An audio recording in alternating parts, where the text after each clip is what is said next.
লিল্লাহি তাকবীর, লিল্লাহি তাকবীর। যশোরের স্মার্ট ছেলেরা, এই যে আমি যাদেরকে দেখতে পাচ্ছি, all are the Gen Z of Jessore. যারা জেন জি, ওরা স্মার্ট, ওরা ইশারা ইঙ্গিতে কাজ করে। এই যে পুরো গদি উল্টায় দিছে, ঠিক কিনা? 24-এর ছাত্র নাগরিক অভ্যুত্থান আমাদের দেখিয়ে দিচ্ছে কিভাবে চোখের ইশারায় গদি উল্টে দিতে হয়। তো এই জেনজিদের নিয়ে বসেছি, ওরা তো স্মার্ট, ওরা ডিস্টার্ব করবে না। মেহরবানি করে আমার সাথে কানেক্ট করো, 1 to 1, brain to brain, eye to eye contact করো আমার সাথে। তাকাও, কষ্ট হলো আমার দিকে তাকাও, আওয়াজ করা যাবে না, আমার দিকে তাকাও। প্রিয় ভাইয়েরা, হিউম্যান রিসোর্স ডেভেলপমেন্টের ব্যাপারে কিছু কথা বলবো। এই যে আমাদের বিশাল জনসংখ্যা, এই জনসংখ্যাকে কি করে জনসম্পদে রূপান্তরিত করা যায় এ ব্যাপারে কথা বলবো। আমি সূরাতু বনী ইসরাইলের 70 নম্বর আয়াত তেলাওয়াত করেছি। এই আয়াতের আলোকে কিছু কথা আমি আপনাদের সামনে বলবো। আল্লাহ তাআলা ইরশাদ করছেন, ওয়ালাকাদ কাররামনা বনী আদম ওয়া হামালনাহুম ফিল বাররি ওয়াল বাহরি ওয়া রাযাকনাহুম মিনাত তাইয়্যিবাত ওয়া ফাদ্দালনাহুম আলা কাসীরিম মিম্মান খালাকনা তাফদীলা। পড়েন আল্লাহু আকবার। রব্বুল আলামিন বলেন, ওয়ালাকাদ কাররামনা বনী আদম, আমি বনী আদমকে সম্মানিত করেছি, বনী আদমকে মর্যাদা দিয়েছি।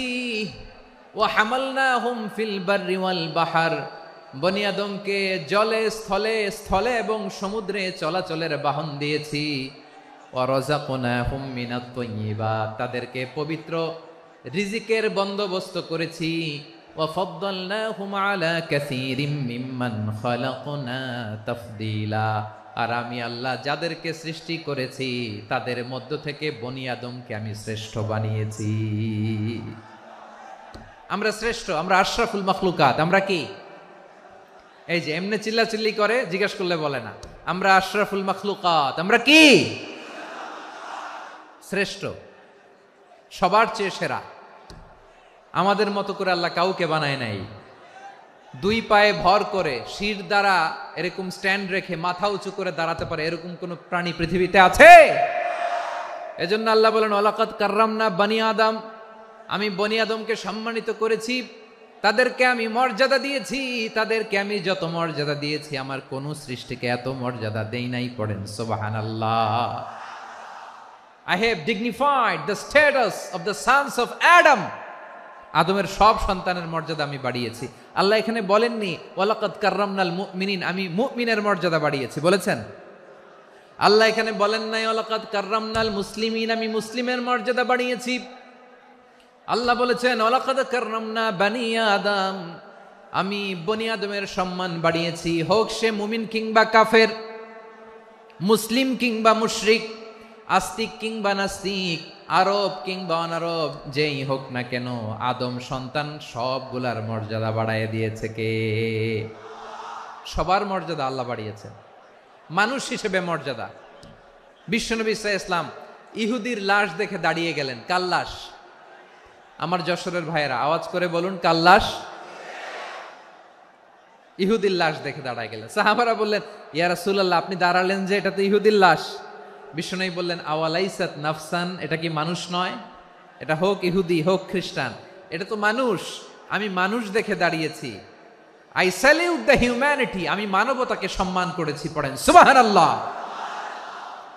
তাহলে এই জমিনে মানুষের মর্যাদা বেশি, হোক আস্তিক হোক নাস্তিক, হোক মুমিন কিংবা কাফের। আদমের সন্তান হলে, মানুষ হলেই তার মর্যাদা বাড়িয়েছে কে?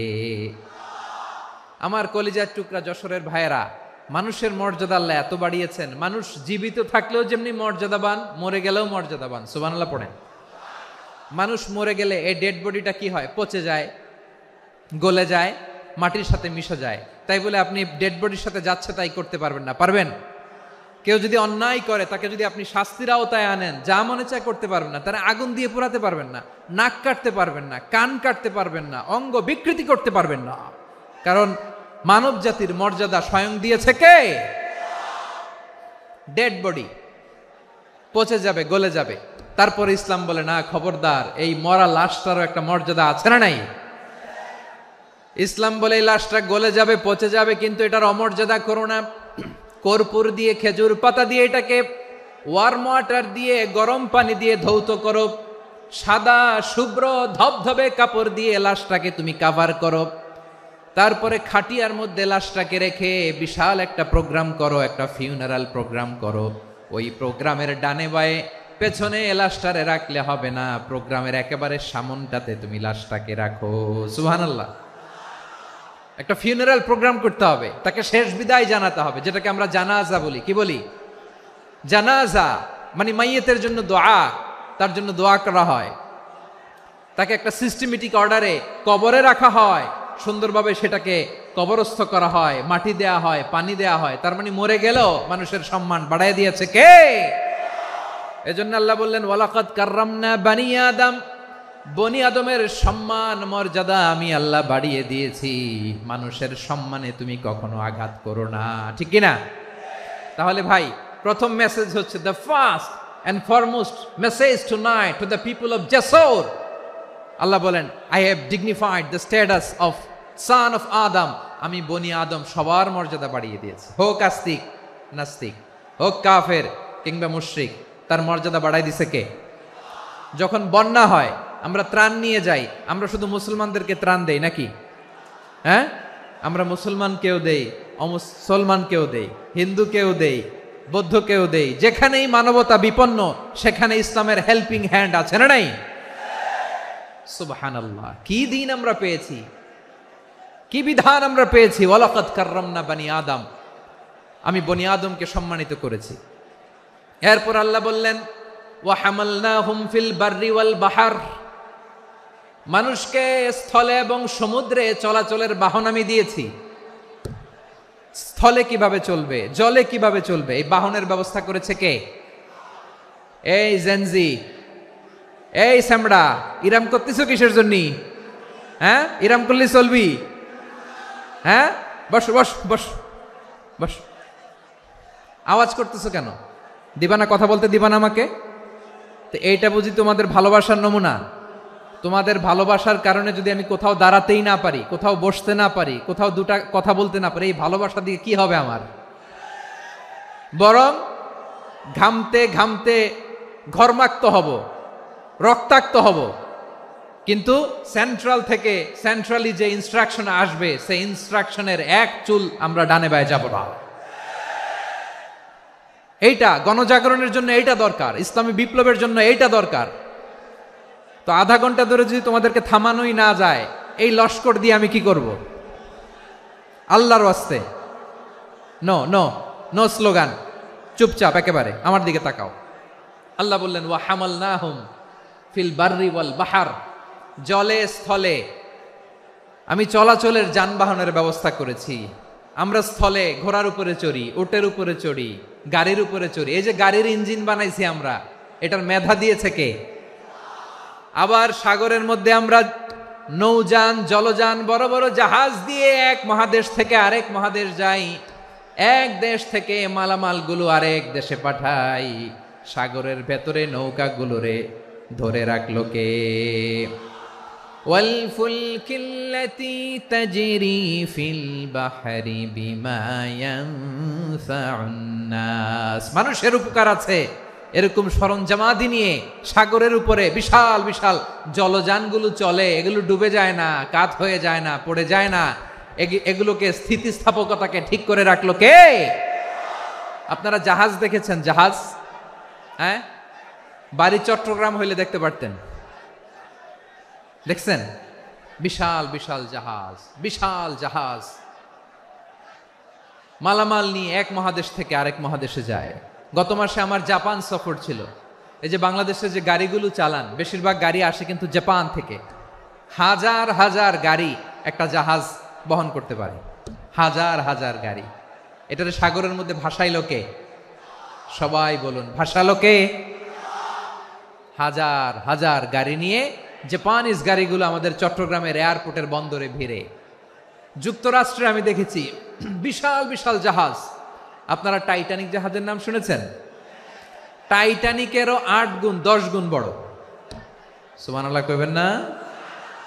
টাইটানিক জাহাজের 8 গুণ 10 গুণ বড় একটা জাহাজ আছে, আইকন অফ দ্য সি, আমি দেখে এসেছি। রয়্যাল ক্যারিবিয়ান দেখে এসেছি।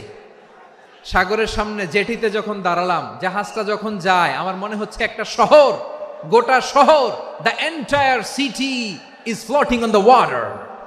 পুরো একটা শহর মনে হয় পানির উপর দিয়ে ভেসে যাচ্ছে। পড়েন সুবহানাল্লাহ। এই যে আইকন অফ দ্য সি, এই ক্রুজ, এই জাহাজটা, এটার ভিতরে স্টেডিয়াম আছে। কিসের ভিতরে স্টেডিয়াম?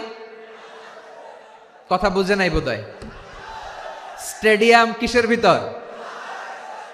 সুইমিং পুল আছে, শপিং মল আছে, রেস্টুরেন্ট আছে, ক্লাব আছে, 3000 4000 রুম বিশিষ্ট, কক্ষ বিশিষ্ট হোটেল আছে।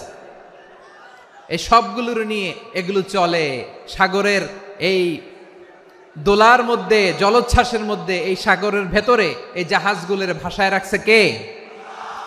সূরাতুর রহমান আল্লাহ তাআলা বললেন, ওয়ালাহুল জাওয়ারিল মুনশাআতু ফিল বাহরি কাল আ'লাম ফাবিআইয়ি আলা, সবাই পড়েন, ফাবিআইয়ি আলাই রাব্বিকুমা তুকাযযিবান।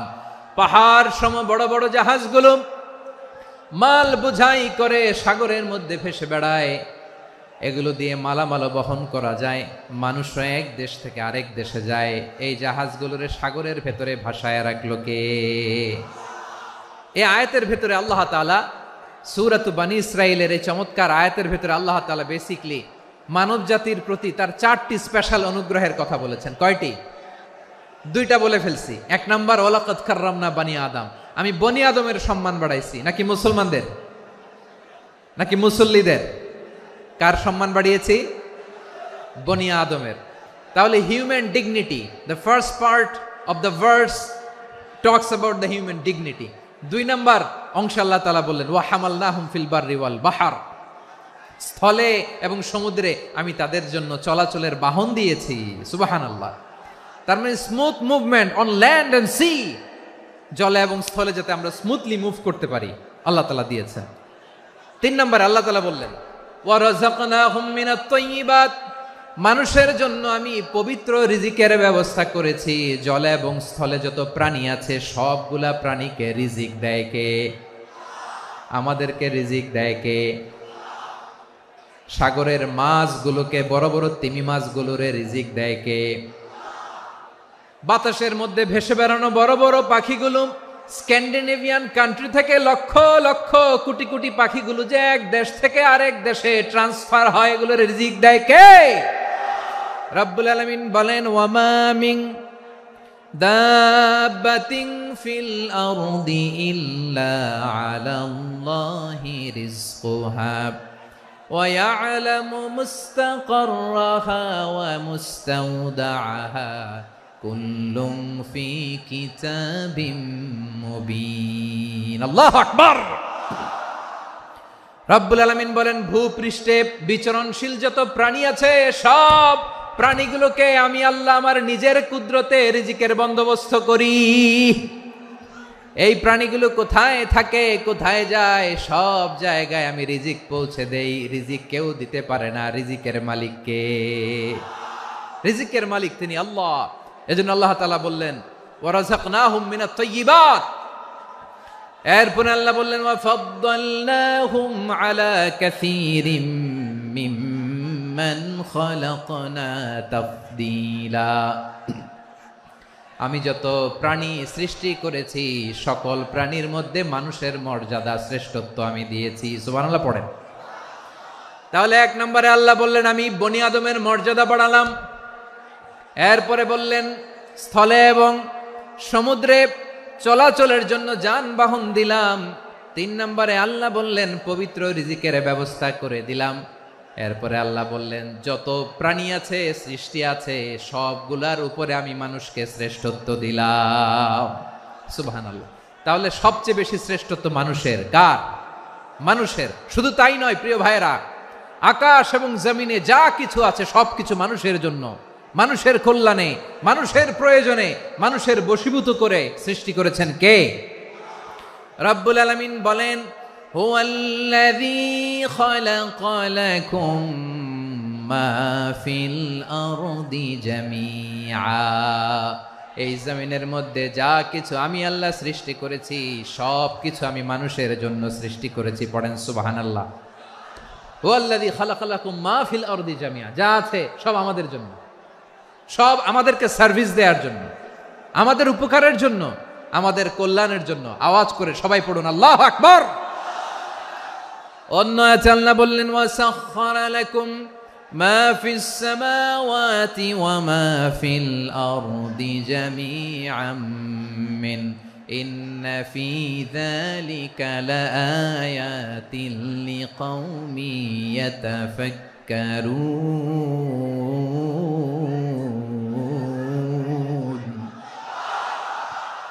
প্রথমে আল্লাহ বললেন, জমিনে যা আছে সব তোমাদের কল্যাণে আমি সৃষ্টি করলাম। এরপরে আল্লাহ বললেন, আকাশেও যা আছে সব তোমাদের জন্য সৃষ্টি করলাম, তোমাদের অনুগত বানায় দিলাম। পড়েন সুবহানাল্লাহ। মানুষের কি ব্রেইন দেখেন, মানুষ জমিন ছেড়ে আকাশে চলে যায়। পাখি দেখে মানুষের শখ হলো, পাখি যেহেতু উঠতে পারে আমরাও পারবো। অরবিল রাইট, উইলবার রাইট, দুই ভাই মিলে আঁকাঝোঁকা করতে করতে করতে করতে প্লেন বানায় ফেললো। কোন সুবহানাল্লাহ। এখন পাখিও ওরে, আমরাও ওরি। এরপরেই মানুষের কৌতূহল থামে না এখানে। মানুষ চলে গিয়েছে চাঁদে। কোথায় গেছে? এখন কিন্তু চাঁদে জমি বিক্রি হয় জানেন। পৃথিবী নিয়ে মারামারি শেষ, রাশিয়া আমেরিকা এখন ধরছে চাঁদ আর মঙ্গল গ্রহ। এখন চাঁদে জমি বিক্রি হয়, মঙ্গলে জমি বিক্রি হয়। এই চাঁদ, মঙ্গল, বৃহস্পতি, শনি সব আল্লাহ তাআলা আমাদের জন্য বানিয়েছেন। সুবহানাল্লাহ পড়েন। মানুষ সাগরের উপরে চড়ে, শূন্যে ভেসে বেড়ায়, পাহাড় কেটে সুড়ঙ্গ বানায়, টানেল বানায়। মানুষ ব্রডব্যান্ডের লাইন নিয়ে যায় সাগরের ভেতর দিয়ে, এক দেশ থেকে আরেক দেশে, এক মহাদেশ থেকে আরেক মহাদেশে। সুবহানাল্লাহ পড়েন। তার মানে গোটা বিশ্বের সব কিছুর উপরে control, superiority over all creatures, সব কিছুর উপর কন্ট্রোল, মনিটরিং, নিয়ন্ত্রণ, এটা প্রতিষ্ঠা করে দিয়েছে কে? এজন্যই মানুষের শ্রেষ্ঠত্ব। ওয়ালাকাদ কাররামনা বানি আদম, আমি বনি আদমের সম্মান বাড়িয়েছি, মর্যাদা আমি বাড়িয়ে দিয়েছি। এ কারণে, কারণ মানুষ সব কিছুর উপর নিয়ন্ত্রণ নিতে পারে। মানুষকে নিয়ে এই কোরআনের সব আলোচনা, মানুষকে নিয়ে এই কোরআনের সব। তাই কোরআনের কেন্দ্রীয় আলোচ্য বিষয় হচ্ছে মানুষ। কোরআনের কেন্দ্রীয় আলোচ্য বিষয় কি? যশোরের ভাইয়েরা বুঝে থাকলে সবাই বলবেন, কোরআনের কেন্দ্রীয় আলোচ্য বিষয় কি? এই যে আমি মূল আলোচনায় যাচ্ছি এখন। কেন মানুষ কোরআনের কেন্দ্রীয় আলোচ্য বিষয়? এই যে ভাইয়েরা, এই যে হাত জোর করে, এই যে Jessore Gen Z, the smart people of Jessore, হাত জোর করে বলতেছে, হাত জোর করে তোদের কাছে আল্লাহর দোহাই লাগে, স্টপ স্টপ। শুরুতে একবার বলেছে, জায়গা না হলে আস্তে আস্তে ধাক্কা দিবা, সামনে না পিছনে, দিয়ে দিয়ে বেরোয় চলে যাও।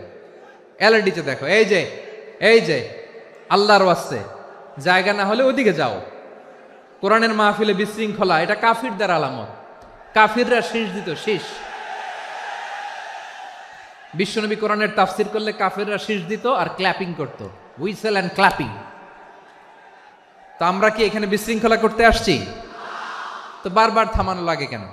কোনো আওয়াজ হবে না, বললাম তো, স্টপ। আওয়াজ করে বলুন, কোরআনের কেন্দ্রীয় আলোচ্য বিষয় কি? সবাই বলেননি।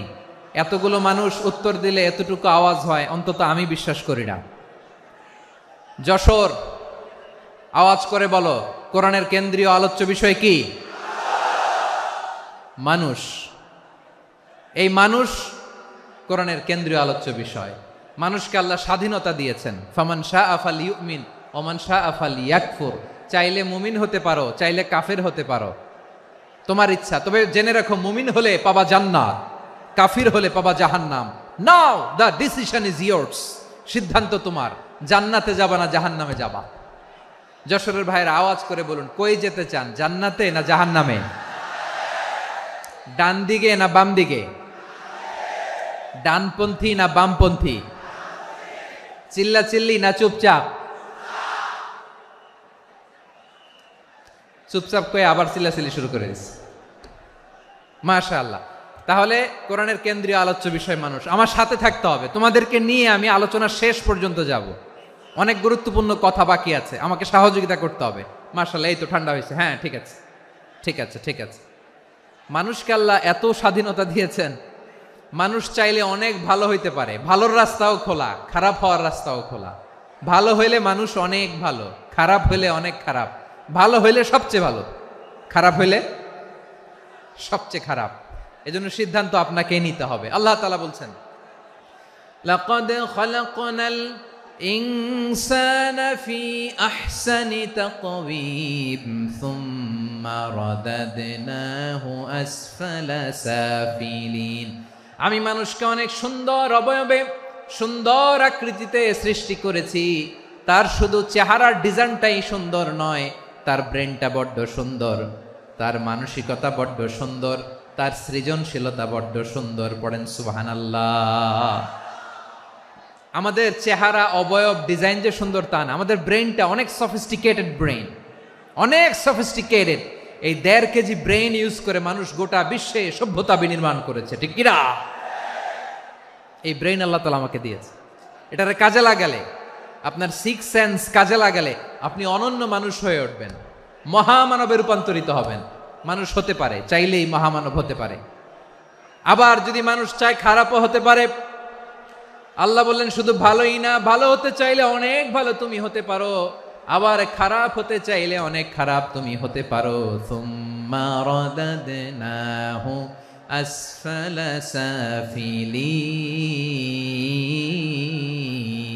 সাফিলিন। খারাপ হলে একেবারে খারাপ হতে পারো, নিকৃষ্ট হলে একেবারে নিকৃষ্ট হতে পারো, ভালো হলেও ভালো হতে পারো। কোন সুবহানাল্লাহ। এবার আওয়াজ করে বলুন, ভালো হতে চাই না খারাপ? শ্রেষ্ঠ না নিকৃষ্ট? মানুষ ভালো হলে মানুষ ফেরেশতার চেয়েও ভালো, মানুষ খারাপ হলে সে পশুর চেয়েও খারাপ। কথা ঠিক কিনা বলেন? ভালো হলে ফেরেশতার চেয়েও ভালো, খারাপ হলে পশুর চেয়েও নিকৃষ্ট। তার মানে শ্রেষ্ঠত্বে মানুষ, শ্রেষ্ঠত্বে ফেরেশতাকে হার মানায়, আর অধপতনে শ্রেষ্ঠত্বে ফেরেশতাকে ছাড়িয়ে যায়, আর অধপতনে পশুকেও হার মানায়। আই রিপিট, আমি আবারও বলছি, মানুষ শ্রেষ্ঠত্বে ফেরেশতাকে ছাড়িয়ে যায়, আর অধপতনে সে পশুকেও হার মানায়। আওয়াজ করে বলতে হবে ঠিক কিনা? এটার প্রমাণ কি? মানুষ শ্রেষ্ঠ হইলে যে ফেরেশতার চেয়েও সেরা, তার প্রমাণ কি? আল্লাহ তাআলা বলছেন, ওয়া ইয কুলনা লিল মালাইকাতি ইসজুদু লি আদম ফাসাজাদু ইল্লা ইবলিস আবা ওয়াস্তাকবারা ওয়া কানা মিনাল কাফিরিন। আল্লাহ বলেন, স্মরণ করো সে সময়ের কথা যখন আমি ফেরেশতাদেরকে বললাম, ও ফেরেশতারা আদমকে সেজদা দাও। সব ফেরেশতারা সম্মান সূচক সেজদা আদমকে দিল, তারা আদমের জন্য সেজদায় লুটিয়ে পড়লো, একজন ছাড়া, তার নাম ইবলিস। আওয়াজ করে বলেন, তার নাম কি?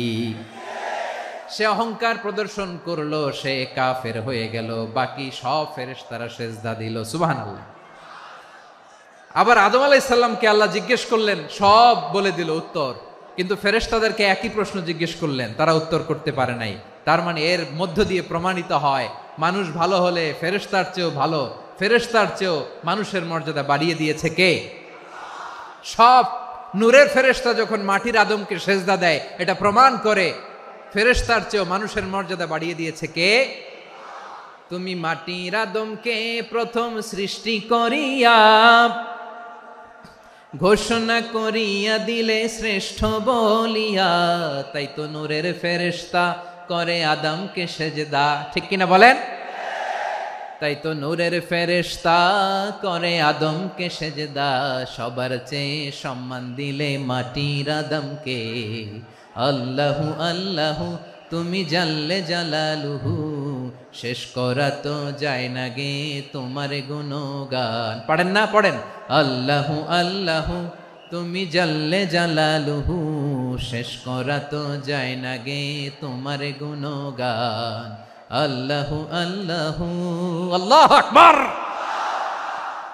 আদমের মর্যাদা বেশি, মানুষের মর্যাদা বেশি, মানুষ শ্রেষ্ঠ তার প্রমাণ, নূরের ফেরেশতা মাটির আদমকে সেজদা করে আওয়াজ করে বলেন ঠিক কি না?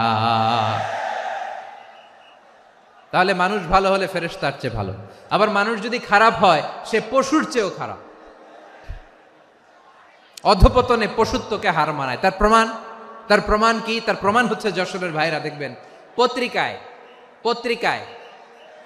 নিউজ পেপারে মাঝে মাঝে এরকম দেখা যায়, এক মানুষ আরেক মানুষকে হত্যা করে 20 টুকরা করে বস্তার ভেতরে ভরেছে।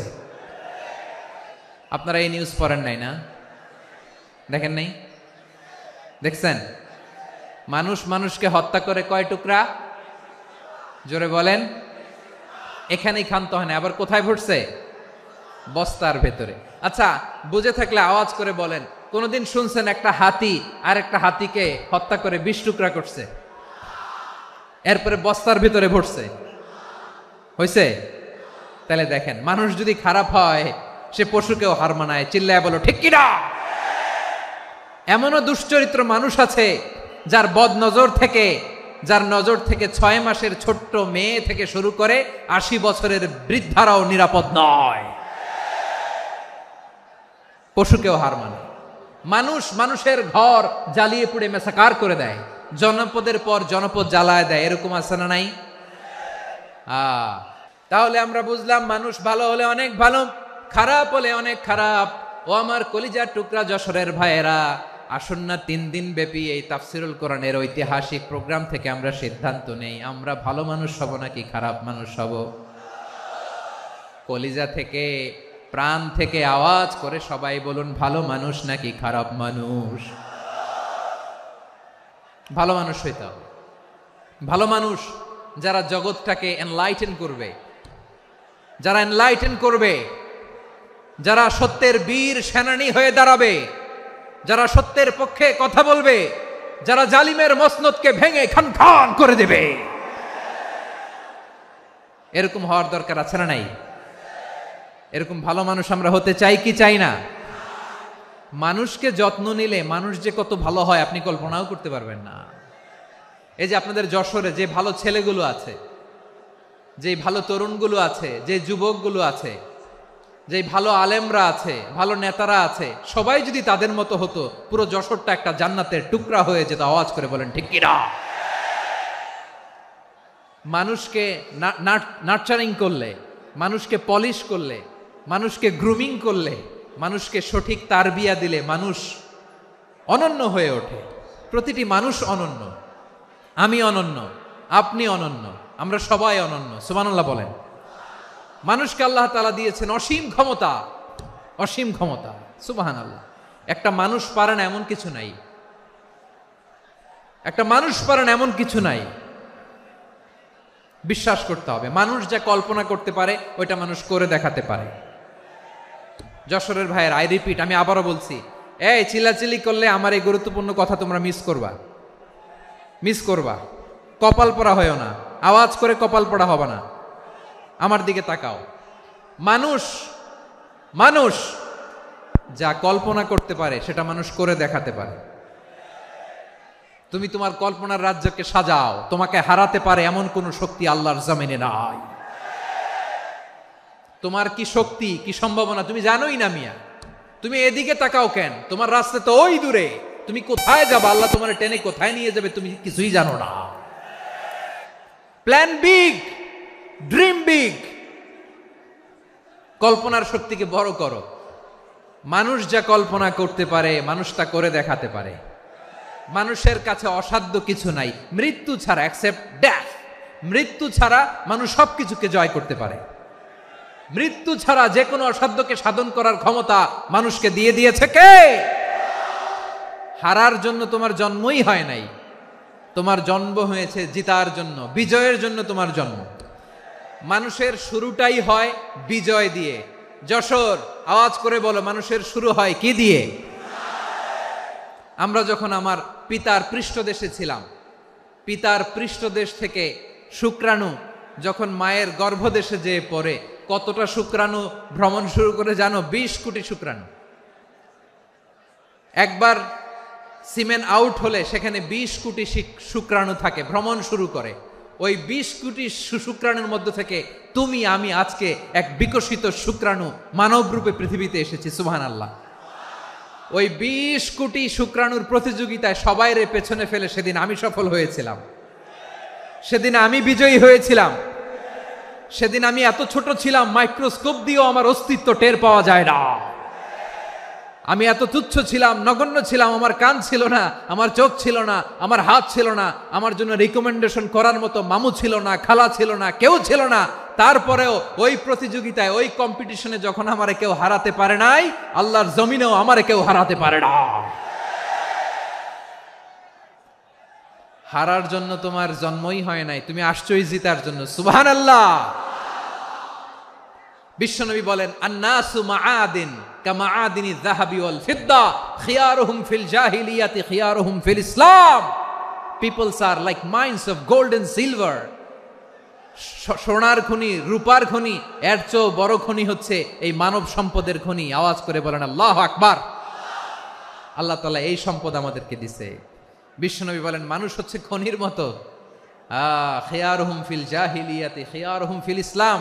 জাহিলি যুগে যারা সেরা, ইসলামেও তারা সেরা। ইদা ফাকুহু, যদি তারা বুঝবান হয় তাহলে তাদেরকে সেরা বানায় দিবে কে? তাহলে মানুষের চেয়ে সেরা কেউ হতে পারে? মানুষের চেয়ে অনন্য কেউ হতে পারে? মানুষকে কেউ হারাতে পারে? আওয়াজ করে বলো, তোমাকে কেউ হারাতে পারবে? এই সাহস জাগছে আজকের আলোচনা থেকে।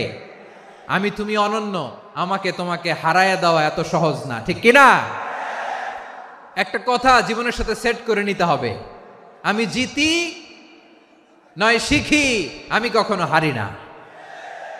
জীবনের সাথে সেট করে নাও, জেনজি অফ জেসর, আমি কখনো হারি না, আমি হয় জিতি নয় শিখি। চিল্লায় বলো ঠিক কিনা?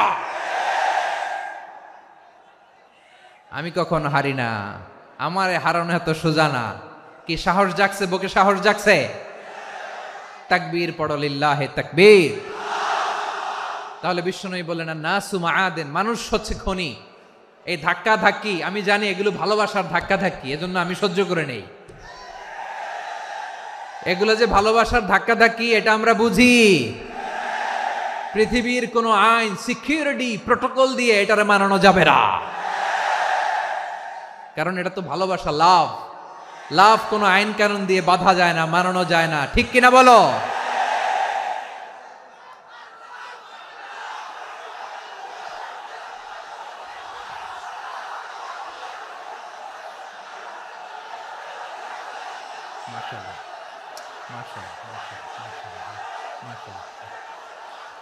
ঠিক আছে, বসুন বসুন বসুন। আল নাসু মাআদিন, মানুষ হচ্ছে খনি। এই খনির যত্ন নিতে হবে।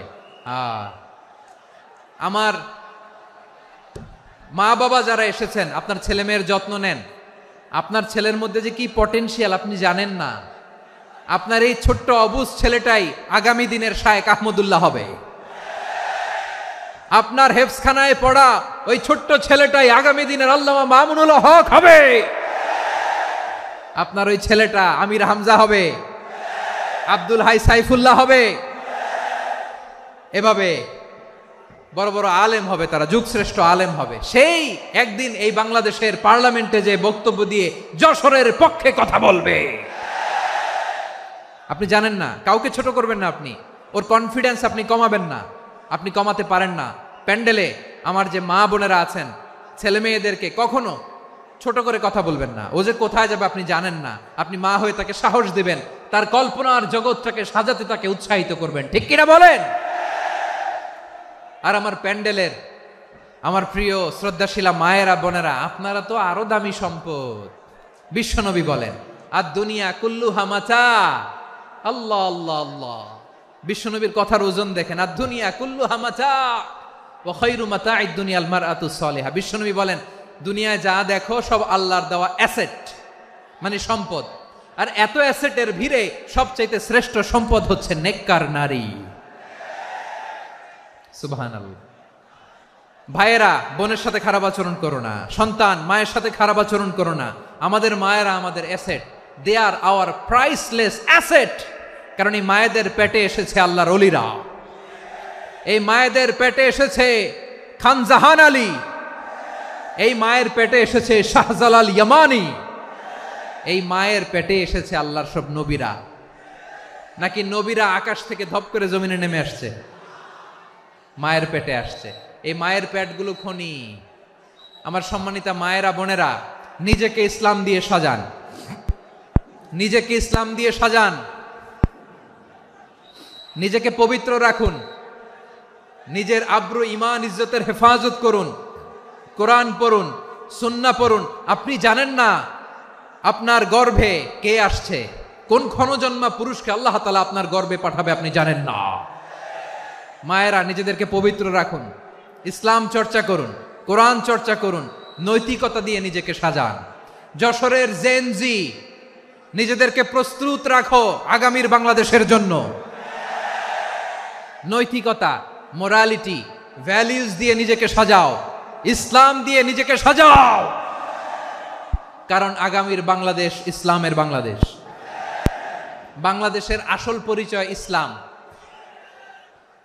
বাংলাদেশের আসল পরিচয় কি? সবাই বলে না। বাংলাদেশের আসল পরিচয় কি? এই ইসলাম নিয়ে আমরা সংসদ ভবন সাজাবো, রাজি আছি না নাই? শেকড় ভুলে যাওয়া যাবে না। আমরা ধাপে ধাপে শারিয়া আইনের দিকে যাব ইনশাআল্লাহ, কিন্তু জঙ্গিবাদ দিয়ে নয়, কট্টরপন্থা দিয়ে নয়। আমরা ইন্টেলেকচুয়ালি, গ্রাজুয়ালি, ধাপে ধাপে শারিয়া আইনের দিকে মুভ করব ইনশাআল্লাহ। বলো লিল্লাহি তাকবীর। এদেশের আসল পরিচয় সবাই বলে না, আওয়াজ করে, এদেশের আসল পরিচয়। এদেশে আজান শুনে সূর্য ওঠে শহর গ্রামে, এদেশে আজান শুনে সূর্য ডুবে সন্ধ্যা নামে, এদেশে সকল কাজে সবাই বলে বিসমিল্লাহ, এদেশে ভালো কিছু দেখে শুনে হাসি মুখে সবাই বলে মাশা আল্লাহ, সুবহানাল্লাহ, সুবহানাল্লাহ, সুবহানাল্লাহ, সুবহানাল্লাহ, সুবহানাল্লাহ, সুবহানাল্লাহ, সুবহানাল্লাহ, সুবহানাল্লাহ। ও নবীন তরুণ, তোমার কিসের এত ভয়? জেনে রেখো বাংলাদেশের আসল পরিচয়। বাংলাদেশের আসল পরিচয় ইসলাম। আওয়াজ তুলে বলো, আসল পরিচয় কি? এদেশে পরস্পরে দেখা হলে দেয় সালাম, এদেশে আমজনতার হৃদয় জুড়ে পাক্কা আলাম, ঠিক কি না? এদেশে বিপদ এলে সর্বজনে সর্বক্ষণে দোয়া পড়ে ইন্না লিল্লাহ, সুবহানাল্লাহ, সুবহানাল্লাহ, সুবহানাল্লাহ, সুবহানাল্লাহ। এদেশে আজান শুনে সূর্য ওঠে শহর গ্রামে, এদেশে আজান শুনে সূর্য ডোবে সন্ধ্যা নামে, এদেশে সকল কাজে সবাই বলে বিসমিল্লাহ, এদেশে ভালো কিছু দেখে শুনে হাসি মুখে সবাই বলে মাশা আল্লাহ, সুবহানাল্লাহ। আওয়াজ করে সুবহানাল্লাহ, সুবহানাল্লাহ, সুবহানাল্লাহ, সুবহানাল্লাহ। সবাই একসাথে সুবহানাল্লাহ, সুবহানাল্লাহ, সুবহানাল্লাহ, সুবহানাল্লাহ। এদেশের আসল পরিচয় কি? আওয়াজ করে বলতে ভয় লাগে। এদেশের আসল পরিচয় কি? ইসলাম দিয়ে আমাদের সংসদ ভবন চলুক, আমরা চাই কি চাই না? বঙ্গভবনে লা ইলাহা ইল্লাল্লাহর পতাকা উড়ুক, আমরা চাই কি চাই না? প্রতিটি জেলা অফিসে, ডিসি অফিসে লা ইলাহার পতাকা ঝুলুক, আমরা চাই কি চাই না? কারা কারা চাই হাত তুলে আল্লাহরে দেখায়।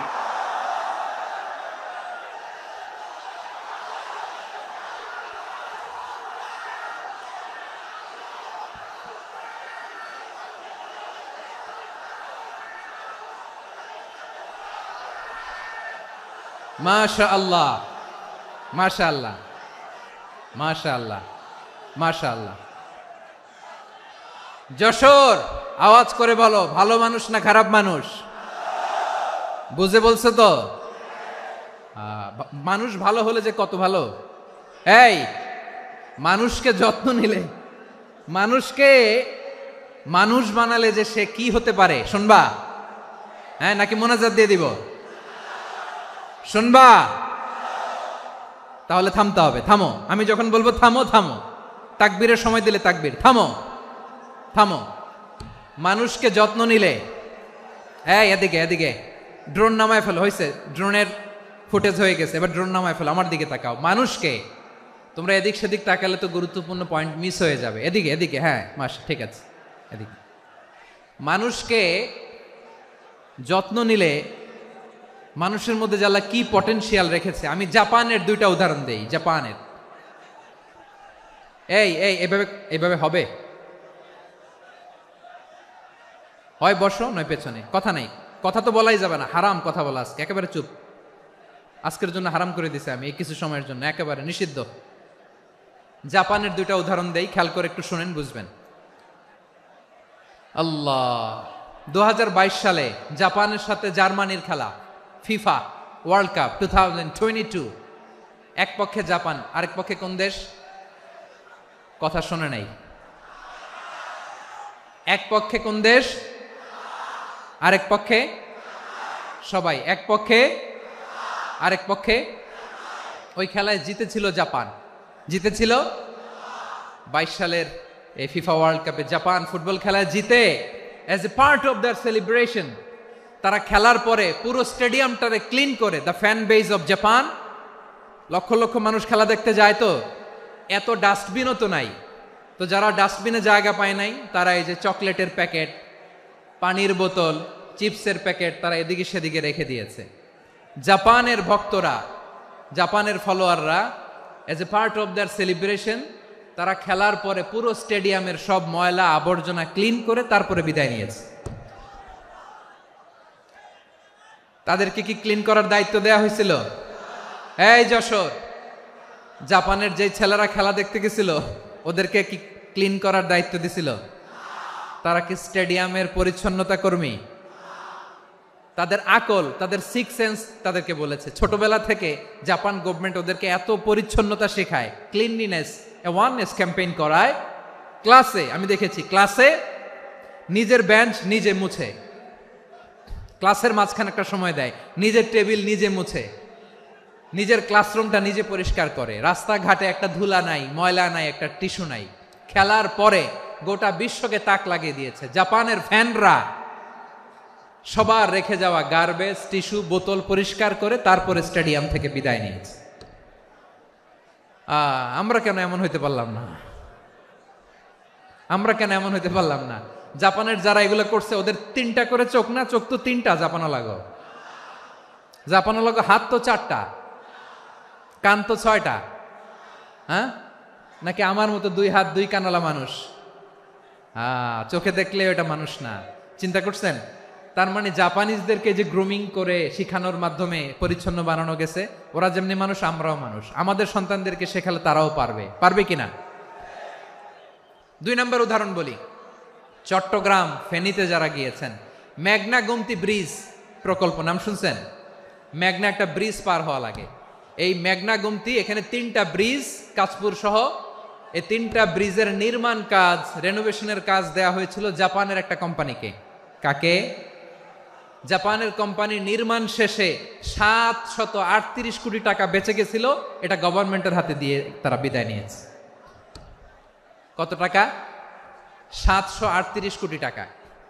যত প্রাক্কলিত ব্যয় নির্ধারণ করা হয়েছে সব টাকা সরকার, তৎকালীন সরকার, 2019-এর সরকার, কারা ছিল তো জানেন? এই 2019-এর সরকার তাদেরকে দিয়েছে। তারা রিনোভেশন নির্মাণ শেষে 738 কোটি টাকা অতিরিক্ত বেঁচে গেছিল, এটা আবার গভর্নমেন্টের হাতে বুঝাই দিয়ে তারা বিদায় নিচ্ছে। আমরা কেন এমন হইতে পারলাম না? জাপানের ওরাও মানুষ, আমরাও মানুষ, তার মানে মানুষে মানুষে পার্থক্য আছে না নাই?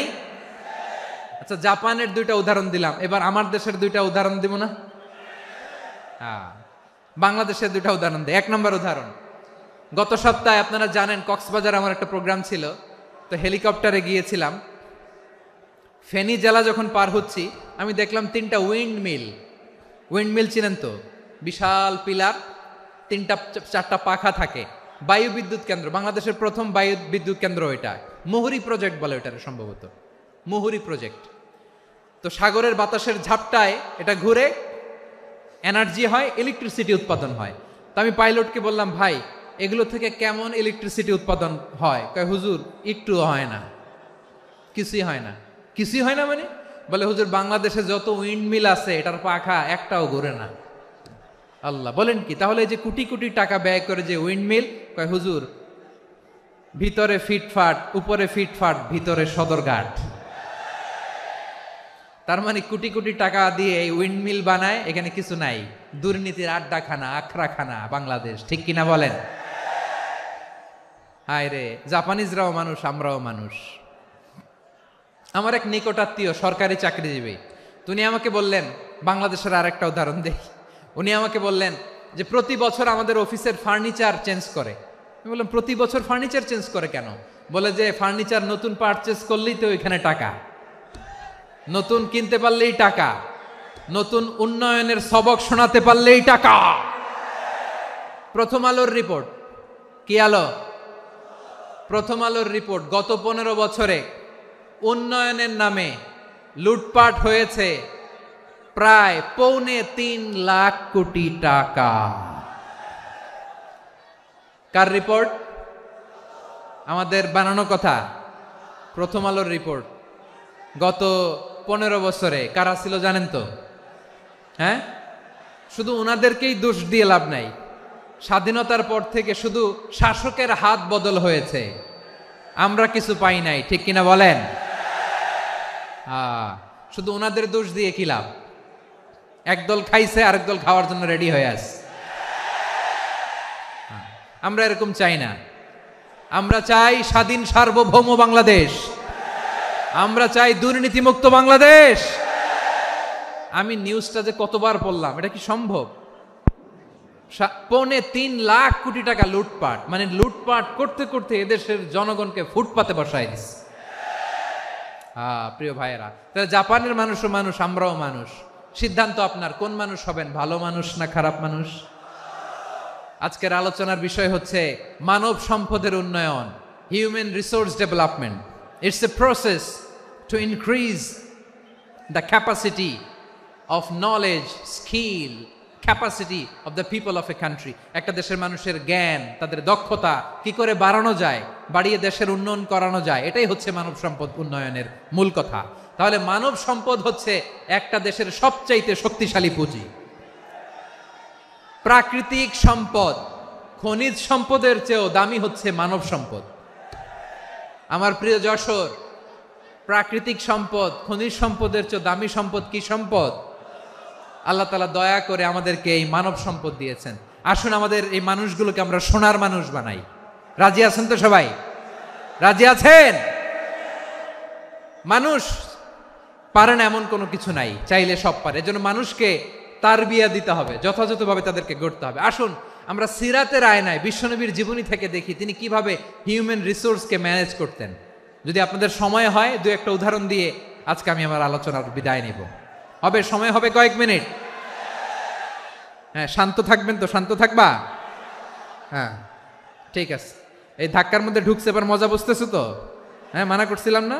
ঠিক আছে, টের পাও। হ্যাঁ, ঠিক আছে। যে আওয়াজ করবে আমি ওকে দেখতেছি, কে কে আওয়াজ করে দেখতেছি।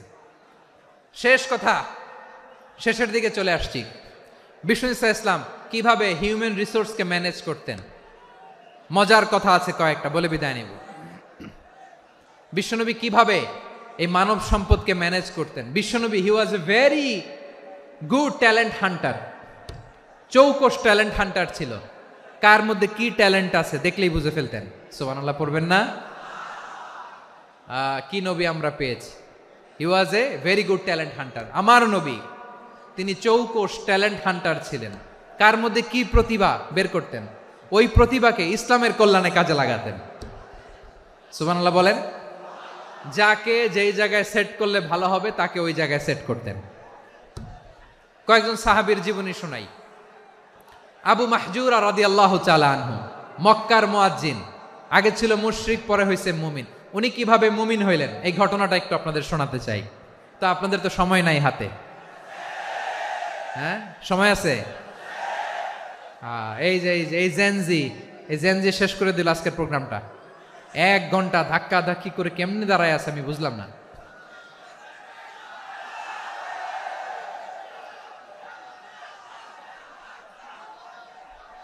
না না, তাকবীর না, তাকবীর না, চুপ করতে হবে। What I need you stop,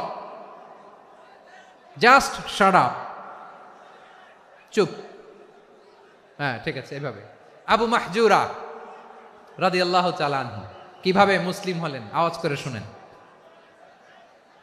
হুনাইনের যুদ্ধ 8ম হিজরি, বিষ্ণু ঈসা ইসলাম হুনাইনের যুদ্ধ শেষে ফিরতেছেন, পথিমধ্যে বেলাল রাদিয়াল্লাহু তাআলা আনহু, এই যে আবার কথা, আই রে আল্লাহ রে, এখানে ধাক্কা ধাক্কি কেন? চলে যাও, পেছনে যাও, যাও পেছনে যাও।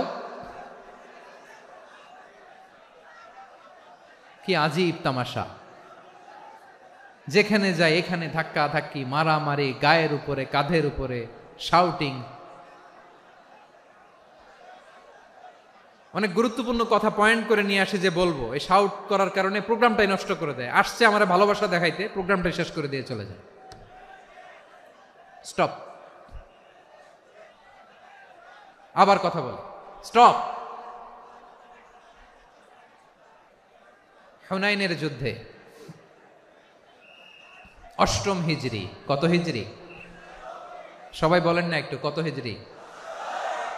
8ম হিজরিতে হুনাইনের যুদ্ধে রাসূল সাল্লাল্লাহু আলাইহি ওয়াসাল্লাম ফিরে আসতেছেন মদিনায়। পথিমধ্যে বেলাল রাদিয়াল্লাহু তাআলা আনহু আজান দিচ্ছেন। কি দিচ্ছেন? তো পাশে ছিল মুশরিকদের একটা পল্লী, কিছু মুশরিক তরুণ, কিছু অমুসলিম কিশোর, তারা আজানকে ব্যঙ্গ করতেছে, আমাদের বাংলায় মুখ ভেঙ্গানো বলে আর কি। বেলাল রাদিয়াল্লাহু তাআলা আনহু আজান দিচ্ছেন, ওই বাচ্চাগুলো মুশরিক তো, ওরা আজানকে ব্যঙ্গ করতেছে, বিকৃতি করে ওরাও আজান দিচ্ছে। উদ্দেশ্য হচ্ছে আজানকে নিয়ে ঠাট্টা করা। উদ্দেশ্য কি? ঠাট্টা করা। ব্যাপারটা মনে কষ্ট পাওয়ার মতো ব্যাপার না? কিন্তু বিশ্বনবী ওইখানে দেখেন কি খুঁজলেন। বিশ্বনবী খেয়াল করলেন অমুসলিম কিশোরদের মধ্য থেকে একটা কিশোরের গলাটা বড় দরাজ গলা, কণ্ঠটা বড় সুন্দর। খেয়াল করে দেখলেন যে কিছু কিশোর বেলালের আজানকে ব্যঙ্গ করে, বিকৃতি করে, কিন্তু একজনের কণ্ঠ দেখতে পাচ্ছেন না এত দূরে, কিন্তু কণ্ঠটা বড় সুন্দর, দরাজ গলা। বিশ্বনবী সাহাবীদেরকে বললেন, ধরো এগুলারে, ধরো। সবগুলারে ধরে বিশ্বনবীর সামনে আনা হলো। ওরা হাঁটু গেড়ে বসলো। বিশ্বনবী বললেন, তোমাদের মধ্যে কে যেন ব্যঙ্গ করে আজান দিচ্ছিল, তার গলাটা বড় উঁচু, গলার বেসটা বড় মজবুত, মেলোডিয়াস, সুমধুর কণ্ঠ। কে? আবু মাহজুরা বলে, আমার বন্ধুরা সবাই আমার দিকে আঙ্গুল দেখায়, আমি পড়ে গেছি বিপদে।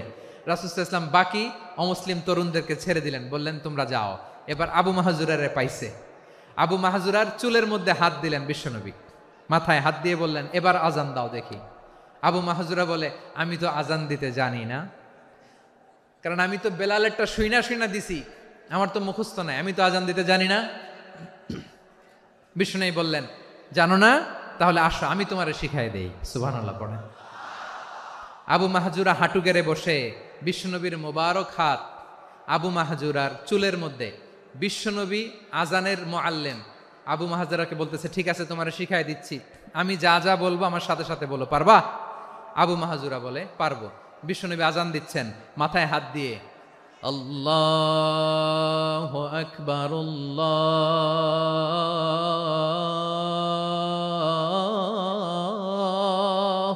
আকবার। আবু মাহজুরা এই বাক্যটা পড়লেন। বিশ্বনবী দ্বিতীয় বাক্য পড়তে আরম্ভ করলেন, আল্লাহু আকবার,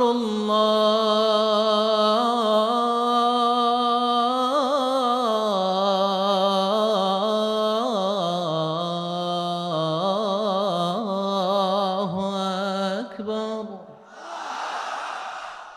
আবু মাহজুরা এই বাক্যটাও বললেন। বিশ্বনবী আবু মাহজুরার মাথার মধ্যে হাত দিয়ে তৃতীয় বাক্য পড়লেন,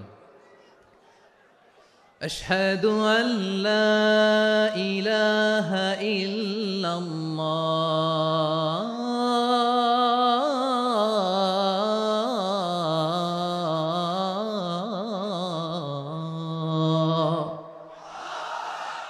আবু মাহজুরা তৃতীয় বাক্য পড়লেন। বিশ্বনবী একটা বাক্য পরে আবু মাহজুরা পরে, বিশ্বনবী পরে আবু মাহজুরা পরে। আবু মাহজুরা কিন্তু অমুসলিম, মুশরিক। আবু মাহজুরা বলে, এক একটা বাক্য পড়ি আমার কলিজাটা গলে ঠান্ডা হয়ে যায়। এতদিন মোহাম্মদকে গালি দিতাম, এখন মোহাম্মদ আমার মাথায় যখন হাত রাখছে আমার সারা শরীর ঠান্ডা হয়ে গেছে। বিশ্বনবী আজান শিখাচ্ছেন, একটা একটা বাক্য পড়ে, আবু মাহজুরাও পড়ে, বিশ্বনবী পড়ে, আবু মাহজুরাও পড়ে। পুরো বাক্যগুলো যখন শেষ, আজান শেষ, আবু মাহজুরাও যখন পুরো আজান পড়লেন, আবু মাহজুরা বললেন, এতদিন মোহাম্মদের চেহারা দেখলে আমার ঘৃণা লাগতো, আজ থেকে মোহাম্মদের চেহারার চেয়ে প্রিয় চেহারা আমার কাছে নাই। আবু মাহজুরা বললেন, ও মুহাম্মদ, আজানের বাক্য তো আপনি আমারে শেখালেন, এখানেই শেষ করবেন না, আপনি আমারে পড়ায় দেন, লা ইলাহা ইল্লাল্লাহু মুহাম্মাদুর রাসূলুল্লাহ সাল্লাল্লাহু আলাইহি ওয়াসাল্লাম। বিশ্বনবীর সাথে দাঁড়িয়ে উনি শাহাদা পড়ে মুসলমান হয়ে গেলেন। এবার আবু মাহজুরা বলে, ইয়া রাসূলুল্লাহ, ইয়া হাবিবাল্লাহ, আমি মুমিন হয়েছি, মুসলমান হয়েছি, আপনার কাছ থেকে আজান শিখার সৌভাগ্য আমি লাভ করেছি গো নবী। আমার কণ্ঠের বড় তারিফ করেছেন, আপনি আমার আজানকে আপনি পছন্দ করেছেন। একটা জিনিস আপনার কাছে চাই, আপনি আমাকে মক্কার মসজিদুল হারামের মুয়াজ্জিন হিসেবে অ্যাপয়েন্ট করে দে। বিষ্ণু ইসা ইসলাম বললেন, যাও আবু মাহজুরা, আমি তোমাকে পৃথিবীর শ্রেষ্ঠতম মসজিদ মক্কার মসজিদুল হারামের মুয়াজ্জিন হিসেবে অ্যাপয়েন্ট করে দিলাম। দেখছেন কিভাবে ট্যালেন্ট হান্টিং করতে হয়, কিভাবে হিউম্যান রিসোর্স মানব সম্পদকে ব্যবহার করতে হয়। আসছিল আজানকে ভেঙ্গাইতে, আসছিল কেন? আজানকে ব্যঙ্গ করার জন্য, বিকৃত করার জন্য। আজানকে বিকৃত করতে যে ইসলামের সবচাইতে শ্রেষ্ঠ মসজিদের মুয়াজ্জিন হয়ে গেল। পড়েন সুবহানাল্লাহ।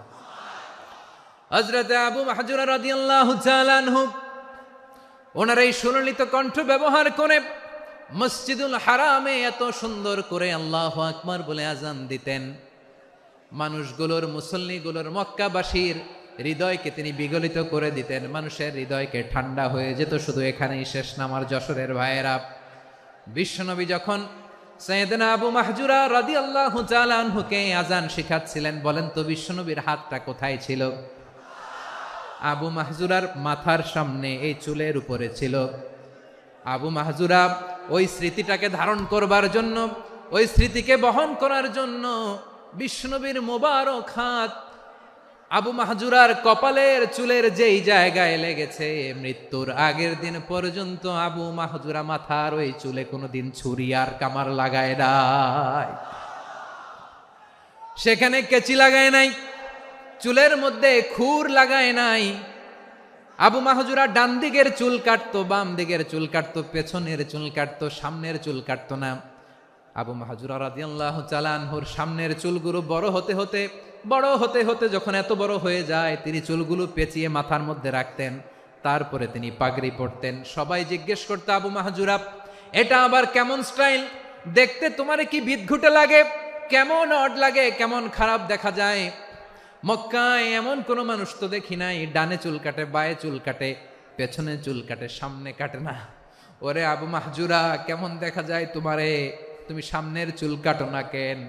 আবু মাহজুরা বলে, আমি হাঁটু গেড়ে পেয়ারা নবীর সামনে বসেছিলাম, আমার এই মাথার চুলের মধ্যে মুবারক হাত লাগিয়ে বিশ্বনবী নিজে আমাকে আজানের প্রতিটা বাক্য শিক্ষা দিয়েছেন।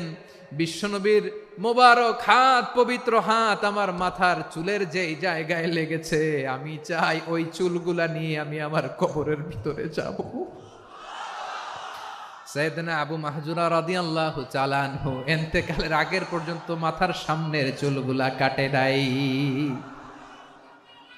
মাথার সামনের চুল তিনি কাটেন নাই। সুবহানাল্লাহ বিহামদি।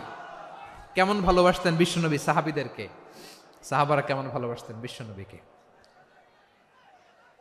সামনের চুলগুলো বড় হতে হতে এত বড় ছিল, পেঁচিয়ে রেখে পাগড়ি পরতেন, কাটতেন না। নবীর হাত লেগেছিল, সুবহানাল্লাহ পড়েন। তাহলে what is the lesson, moral of the story কি? মোরাল অফ দ্য স্টোরি হচ্ছে, আসছিল আজানকে ব্যঙ্গ করার জন্য, বিকৃত করার জন্য, হয়ে গেল মসজিদুল হারামের মুয়াজ্জিন। দেখেন বিশ্বনবী একটা খারাপ সিচুয়েশনের মধ্যে থেকে কি ভালো জিনিস বের করে আনলেন। আমি যে শুরুতে বলেছি কিভাবে তিনি হিউম্যান রিসোর্সকে ডেভেলপ করেছেন, ম্যানেজ করেছেন। তিনি যে চৌকস ট্যালেন্ট হান্টার ছিল, দেখেন সবার মধ্যে থেকে এর বাছাই করে মুয়াজ্জিন বানাই দিয়েছেন। সুবহানাল্লাহ পড়েন। তার মানে এই না সবাইরে ধরে ধরে উনি মুয়াজ্জিন বানাইছেন, যার যেই ট্যালেন্ট আছে তাকে ওই কাজে অ্যাসাইন করেছেন। যার যেই প্রতিভা আছে তার প্রতিভাকে ইসলামের কাজে লাগিয়েছেন। সুবহানাল্লাহ পড়েন। যায়েদ বিন সাবেত রাদিয়াল্লাহু তাআলা আনহু, নাম শুনেছেন? যশোর, কথা বেরোয় না। যদি জিগায় সালমান খানের নাম শুনছেন, সবাই হাত তুলবে, জি হুজুর শুনছি, মানে সব দেখা শেষ। সালমান খান, আমির খান, অমুক খান, সব খান মুখস্থ, কিন্তু যায়েদ বিন সাবেতের নাম মুখস্থ নাই মুসলমানদের। যেই সাহাবী মাথার সামনের চুল কাটে নাই, মসজিদুল হারামের মুয়াজ্জিন বানাইছেন বিশ্বনবী, ওই সাহাবীর নাম কি? খায়া ফেলাইস, স্লোগানের সাথে খায়া ফেলাইস। আবু মাহজুরা, কি নাম? আবু মাহজুরা আল জুমাহি রাদিয়াল্লাহু তাআলা আনহু। এই নামটা আজকে নিয়ে যাইতে হবে যশোর। আবু মাহজুরা রাদিয়াল্লাহু তাআলা আনহু। 2 নম্বরে বলছিলাম যায়েদ বিন সাবেত রাদিয়াল্লাহু তাআলা আনহু। বিশ্বনবী দেখলেন মদিনার এই আনসারী সাহাবী হাইলি ট্যালেন্টেড, ইন্টেলেকচুয়াল, মেরিটোরিয়াস, জ্ঞানের প্রতি তার আকর্ষণ, মারাত্মক আকর্ষণ। বিশ্বনবী তাকে দায়িত্ব দিলেন, কোরআন যা নাজিল হয় তুমি লিখো, কাতিবুল ওয়াহি বানায় দিলেন। সুবহানাল্লাহ। যায়েদ বিন সাবেতরে আবার আজান শিখান নাই, কারণ তার মধ্যে বিশ্বনবী প্রতিভা দেখেছেন, একাডেমিক প্রতিভা। বিশ্বনবীর একাডেমিক প্রজেক্টগুলো তিনি হ্যান্ডেল করতেন। যায়েদ বিন সাবেত ছিল বিশ্বনবীর ব্যক্তিগত সচিব। কি ছিল? ব্যক্তিগত সচিব, বোঝেন নাই? বিশ্বনবীর ব্যক্তিগত সচিব এবং দোভাষী। ইহুদিরা কিছু লিখে দিলে এটার অর্থ বিশ্বনবীরে বুঝায় দিতেন, আবার ইহুদিদের কাছে কিছু লিখতে হলে তিনি লিখে দিতেন। বিশ্বনবী একদিন বললেন, ইন্নী ওয়াল্লাহি মা আমানু ইয়াহুদা আলা কিতাব। ইহুদিরা যে চিঠি পাঠায় অর্থ তো বুঝি না, আরেক ইহুদি আইনে অর্থ করা লাগে। আবার ইহুদিদের কাছে কিছু লিখে পাঠাইতে চাইলে আমরা তো লিখতে পারি না, ইহুদিরে দিয়ে লেখা লাগে। ওরা যে পয়রা শোনায় লিখে দেয়, আমি ওদের বিশ্বাস করি না, আমার নিজের একজন লোক দরকার। বিশ্বনবী এই যায়েদ বিন সাবেতকে চুজ করলেন ল্যাঙ্গুয়েজের জন্য। উনি বললেন, যায়েদ তোমার সফট স্কিলকে ডেভেলপ করতে হবে, তুমি হিব্রু ল্যাঙ্গুয়েজ শিখে ফেলো।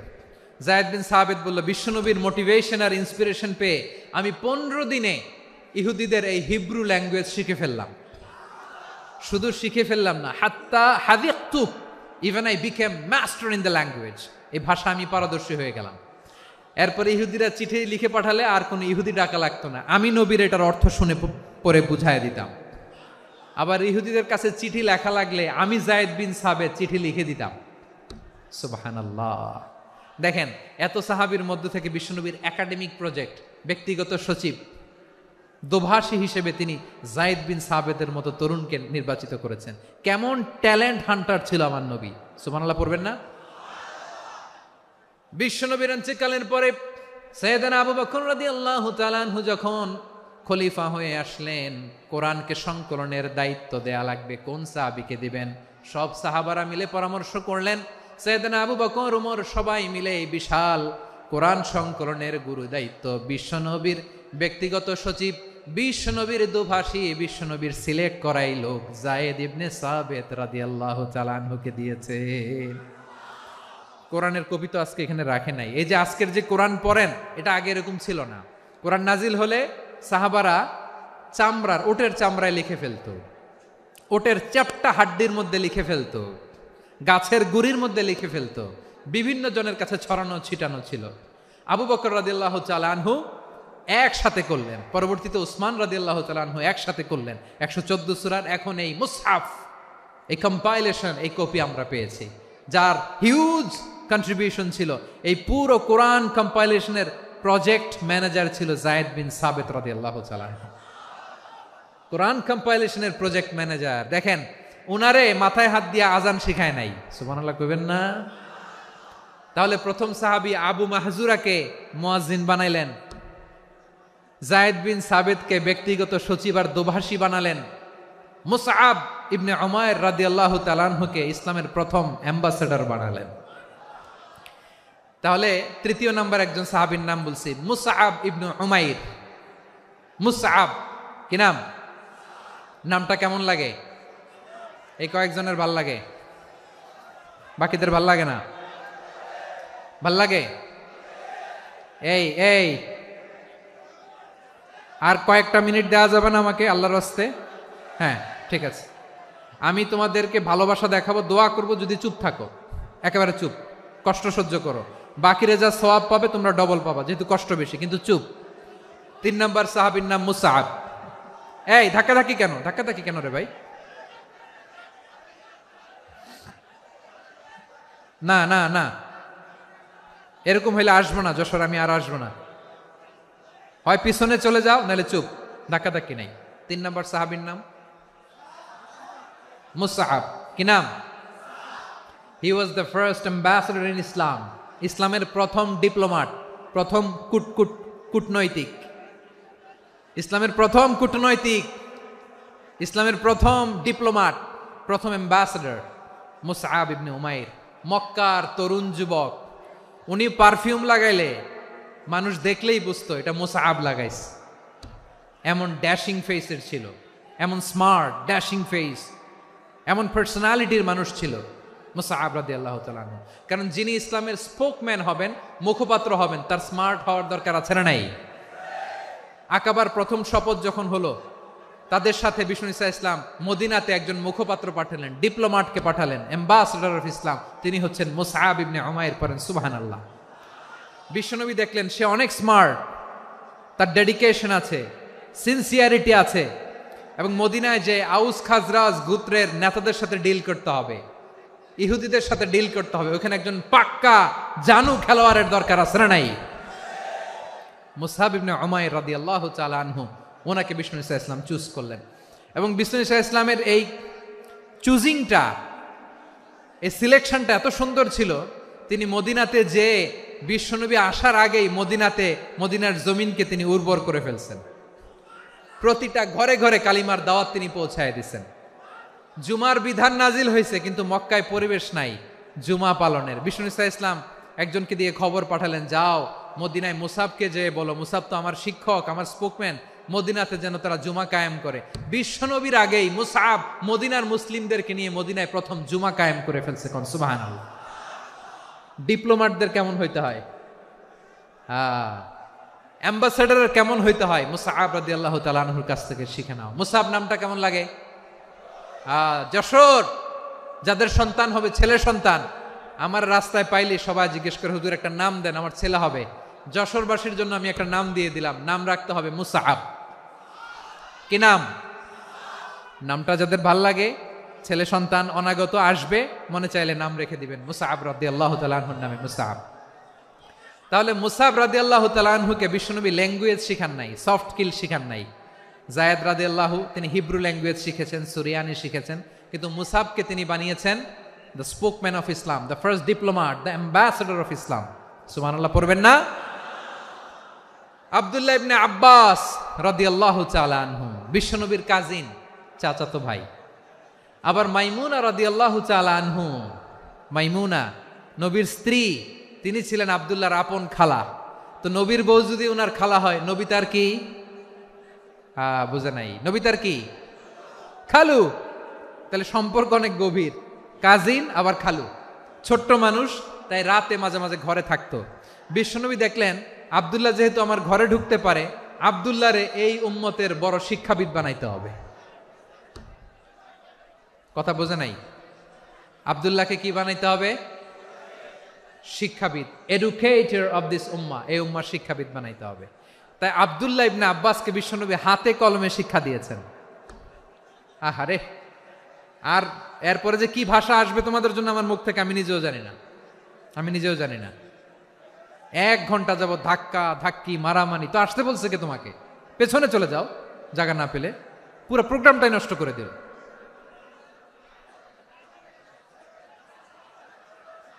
জি, আমার দিকে তাকান, আমি শেষ করে দিচ্ছি। হবে না, ইন্টেলেকচুয়াল আলোচনা এখানে হবে না, আমি বুঝতে পারছি, আমি শেষ করে দিচ্ছি। আব্দুল্লাহ ইবনে আব্বাস রাদিয়াল্লাহু তাআলা আনহু, মনোযোগ দিয়ে কয়েকটা মিনিট শুনুন, আমি এখনই শেষ করে দিচ্ছি। এরপর আওয়াজ করবে, এই যে এগুলো কি আমি বুঝলাম না। আমি বললাম না সব করা যাবে, বসে যাও, শুয়ে যাও, চলে যাও, আওয়াজ করা যাবে না। অন্যকে বসো এটাও বলার দরকার নাই, জাস্ট এদিকে তাকাও। আল্লাহ।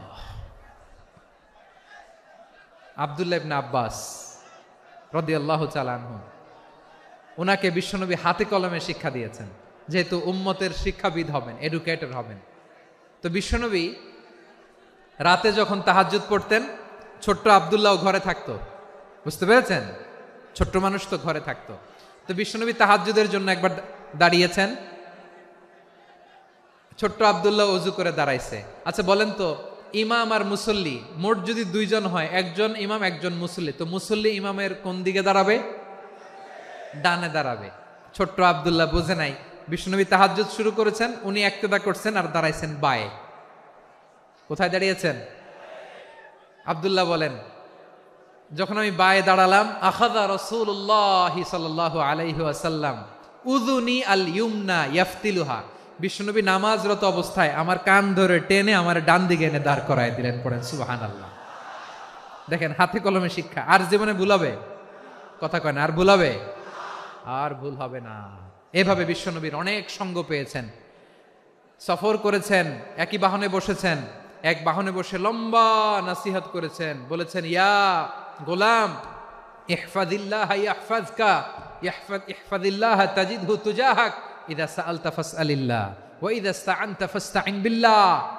আল্লাহর বিধান মানো, আল্লাহর বিধান রক্ষা করো, আল্লাহ তোমায় রক্ষা করবে। আব্দুল্লাহ, চাইতে হলে আল্লাহর কাছে চাও, সাহায্য চাইতে হলে আল্লাহর কাছে সাহায্য চাও। মনে রেখো, গোটা বিশ্বের সবাই যদি তোমার সাহায্য করতে চায়, ততটুকুই করতে পারবে যতটুকু আল্লাহ তোমার নসিবে রেখেছে। গোটা বিশ্ব যদি তোমার বিরুদ্ধে ষড়যন্ত্রে দাঁড়িয়ে যায়, ক্ষতি ততটুকু করতে পারবে যতটুকু তোমার জন্য বরাদ্দ আছে। এর বাইরে কিছু করতে পারবে না। আওয়াজ করে বলেন ঠিক কিনা? এভাবে হাতে কলমে শিখিয়েছেন, বিশ্বনবীর সঙ্গ পেয়েছেন। উনাকে বিষ্ণু ইসলাম শিক্ষাবিদ, এডুকেটর অফ দিস উম্মাহ হিসেবে সিলেক্ট করেছেন, হাতে কলমে শিখিয়েছেন। বিশ্বনবী একবার প্রকৃতির ডাকে সাড়া দিয়ে এসেছেন। এখন কি করতে হবে? নামাজের জন্য অজু করতে হবে। বিশ্বনবী এসেই দেখেন অজুর বদনায় পানি ভরা, খুশি হয়ে গেলেন, বললেন, কে রেখেছে পানি? একজন বলল, আব্দুল্লাহ রেখেছে। বিশ্বনবী অত্যন্ত খুশি হলেন, খুশি হয়ে একটা দোয়া করলেন, বললেন, আল্লাহুম্মা ফাক্কিহু ফিদ্দীন ওয়া আল্লিমহু তা'ওয়ীল। আল্লাহ, তুমি আব্দুল্লাহকে দ্বীনের বুঝ দিও আর কোরআনের তাফসির শিক্ষা দিও। বিশ্বনবীর এই দোয়া এমন লাগছে, উনি রাইসুল মুফাসসিরিন, এই পৃথিবীতে যত মুফাসসির ছিল, যত মুফাসসির আসবে, সকল মুফাসসিরের সম্রাট হিসেবে স্বীকৃত হয়েছেন। আব্দুল্লাহ ইবনে আব্বাস, বিশ্বনবী ওনারা আজান শিখান নাই, বিশ্বনবী ওনারা ল্যাঙ্গুয়েজ শিখান নাই, বিশ্বনবী ওনারা অ্যাম্বাসাডার বানান নাই, হাতে কলমে শিক্ষা দিয়েছেন। ছোট্ট মানুষ, বিশ্বনবী ইন্তেকাল করলেন, আবু বকরের সময় গেল, ওমরে ফারুকের খেলাফত, তখনও তিনি তরুণ। ওমরে ফারুক রাদিয়াল্লাহু তাআলা আনহু ওনার ক্যাবিনেট মিনিস্ট্রির বৈঠকে এ আব্দুল্লাহ ইবনে আব্বাসকে পাশ দিয়ে বসায় রাখতেন। বয়স্ক সাহাবারা এটা পছন্দ করতো না। তারা বলতো, ঘটনা কি? আব্দুল্লাহর মতো ছেলে নাতি আমাদের আছে, এরা কেন রাখে ওমরে ফারুক? ওমরে ফারুক এটা টের পেলেন, তিনি বুঝতে পারলেন যে ক্যাবিনেট মেম্বাররা এটা পছন্দ করে না, ছোট্ট আব্দুল্লাহরা কেন রাখি, কেন যে রাখি, এটা একদিন বুঝাবো। একদিন মিটিংয়ে তিনি সবাইকে বললেন, ইদা জাআ নাসরুল্লাহি ওয়াল ফাতহ। এই আয়াত দ্বারা উদ্দেশ্য কি বলেন তো মুরব্বী সাহাবীরা? এক সাহাবী বলেন, এই সূরা দ্বারা উদ্দেশ্য, আল্লাহ বলেছেন আমাদেরকে বিভিন্ন ল্যান্ড, বিভিন্ন এলাকা বিজয় করতে হবে। ওমরে ফারুক বললেন, না, হয়নি। আরেকজন বললেন, বিজয় হওয়ার পর আমাদের বেশি বেশি আল্লাহর বরত্বের ঘোষণা দিতে হবে, এটা উদ্দেশ্য। ওমরে ফারুক বললেন, না, হয় নাই। যারা জিজ্ঞেস করেন কেউ পারে না। সব শেষে বিশ্বনবী ছোট্ট আব্দুল্লাহরে বলেন, আব্দুল্লাহ, ইদা জাআ নাসরুল্লাহি ওয়াল ফাতহ, এর দ্বারা উদ্দেশ্য কি বলো তো? ছোট্ট আব্দুল্লাহ বলেন, হুয়া আজালু রাসূলিল্লাহ। এই আয়াত দ্বারা বিশ্বনবীর বিদায়কে উদ্দেশ্য নেওয়া হয়েছে। ওমরে ফারুক বললেন, হাযা হুয়া, এটাই তো সঠিক উত্তর, এটাই সঠিক তাফসীর এই আয়াতের। কারণ ইদা জাআ নাসরুল্লাহি ওয়াল ফাতহ, যখন আল্লাহর সাহায্য আর বিজয় আসবে, ওয়া রাআইতান নাসা ইয়াদখুলুনা ফি দীনিল্লাহি আফওয়াজা, আপনি দেখবেন দলে দলে, ঢলে ঢলে, বানের পানির মতো মানুষ ইসলামের দিকে ঢুকতেছে, ইসলামের বিজয় হয়েছে। তো ইসলামের বিজয়ের মিশন নিয়ে নবী আসছে, বিজয়ী যখন হয়ে গেছে, এখন তো নবীর বিদায় হবে। জোরে বলেন ঠিক কিনা? কোন সাহাবী এই সূক্ষ্ম কথাটা ধরতে পারে নাই, ওই আব্দুল্লাহ ছাড়া। আব্দুল্লাহ যখন উত্তর দিছে, সব সাহাবীদের টনক নড়েছে। এরপর থেকে কোনো ক্যাবিনেট মিটিং এ আর কোনো সাহাবারা কোনো প্রশ্ন করে নাই। আওয়াজ করে পড়েন সুবহানাল্লাহ। বিশ্বনবী আব্দুল্লাহ ইবনে আব্বাসকে দ্য এডুকেটর অফ দ্য উম্মাহ, উম্মার শিক্ষাবিদ হিসেবে গ্রহণ করেছেন। আওয়াজ করে পড়তে হবে আল্লাহু আকবার। সাহাবীদের নামগুলো মনে থাকবে? এক নম্বরে আবু মাহজুরা, মুয়াজ্জিন বানাইছেন। যায়েদ ইবনে সাবিত, দোভাষী, ট্রান্সলেটর অফ প্রফেট। এবং তিনি ছিলেন বিশ্বনবীর ব্যক্তিগত সচিব। মুসআব ইবনে উমাইর, the first ambassador and diplomat of Islam. আব্দুল্লাহ ইবনে আব্বাস, এই উম্মার সবচেয়ে বড় এডুকেটর, শিক্ষাবিদ। আরেকজন ছিল আব্দুল্লাহ ইবনে মাসউদ রাদিয়াল্লাহু তাআলা আনহু। দুই আব্দুল্লাহ, আব্বাস গেল, আরেকজন হচ্ছে মাসউদ। মক্কার তরুণ, ছাগল পালতো মুশরিকের বিশ্বনবী আর আবু বকর রাদিয়াল্লাহু তাআলা আনহু একবার গেলেন, যে দেখে এই তরুণ দাঁড়ায় আছে। বিশ্বনবী বলেন, আমি খুব ক্ষুধার্ত, তোমার কাছে কি দুধ আছে ছাগলের? আব্দুল্লাহ ইবনে মাসউদ বলে, আছে। ওয়ালাকিন আনা মুতামান, কিন্তু যে দুধ আছে এটা আমানতের, আমি দিতে পারবো না। বিশ্বনবী এইটা শুনেই তারা টার্গেট করে ফেলছে। আনা মুতামান, দুধ আছে কিন্তু এটা আমার মালিকের, আমি তো দরদ দেখায় আমার মালিকের দুধ আপনি পথিক, আপনারে দিতে পারি না।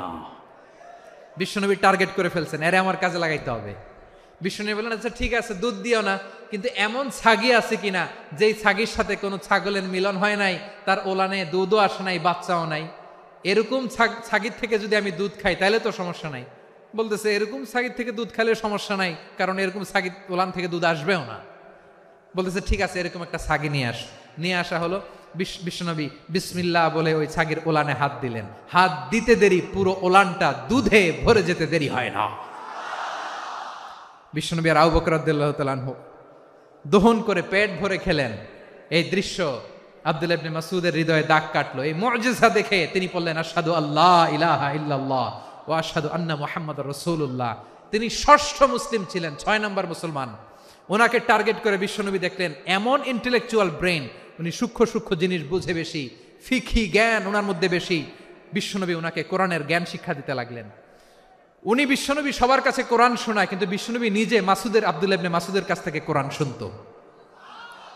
বিশ্বনবী একবার বললেন, ইকরা আলাইয়া ইয়া মাসউদ। ইবনে মাসউদ, একবার শোনাও তো কোরআন দেখি। আব্দুল্লাহ ইবনে মাসউদ বলে, আকরাউ আলাইকা ওয়া আলাইকা উনজিল। নবী, আপনার উপর কোরআন নাজিল হয় আর আমি আপনার সামনে কোরআন পড়ব। বিশ্বনবী বললেন, ইন্নী উহিব্বু আন আসমাআহু মিন গায়রি।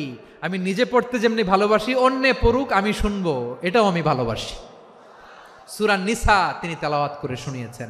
এমন সূক্ষ্ম বিষয় বিশ্বনবী উনাকে ধরিয়ে দিয়েছেন। উনি হয়ে গিয়েছেন, আব্দুল্লাহ ইবনে আব্বাস হয়েছেন রাইসুল মুফাসসিরিন, উনি হয়ে গিয়েছেন ফাকিহুল উম্মাহ। উনার চাইতে বড় ফকি এই পৃথিবী আর দেখবে না। চিল্লায় বলেন সুবহানাল্লাহ।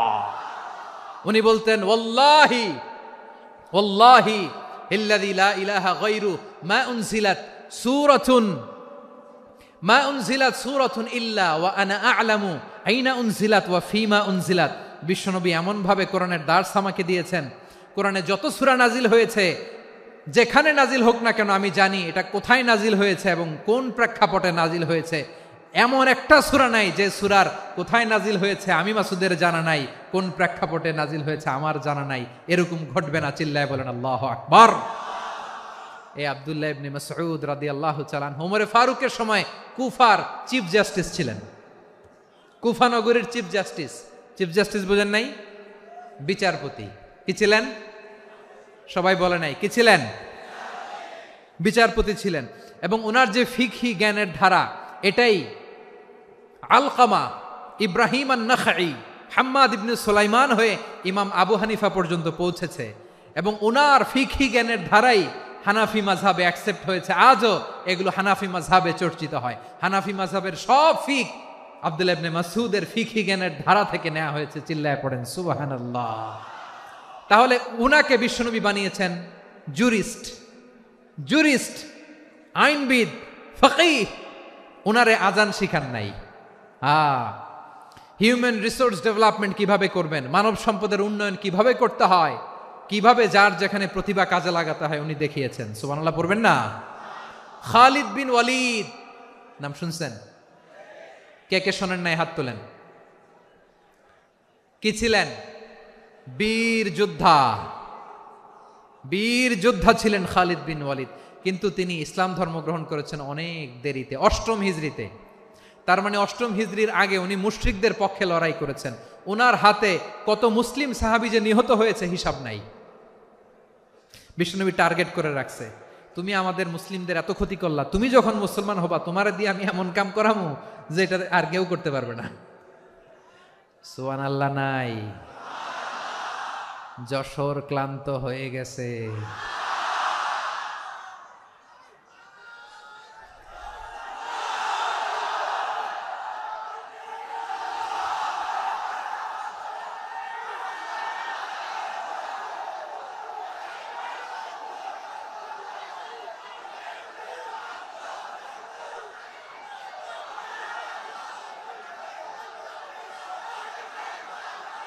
মাশাআল্লাহ, বসুন বসুন বসুন।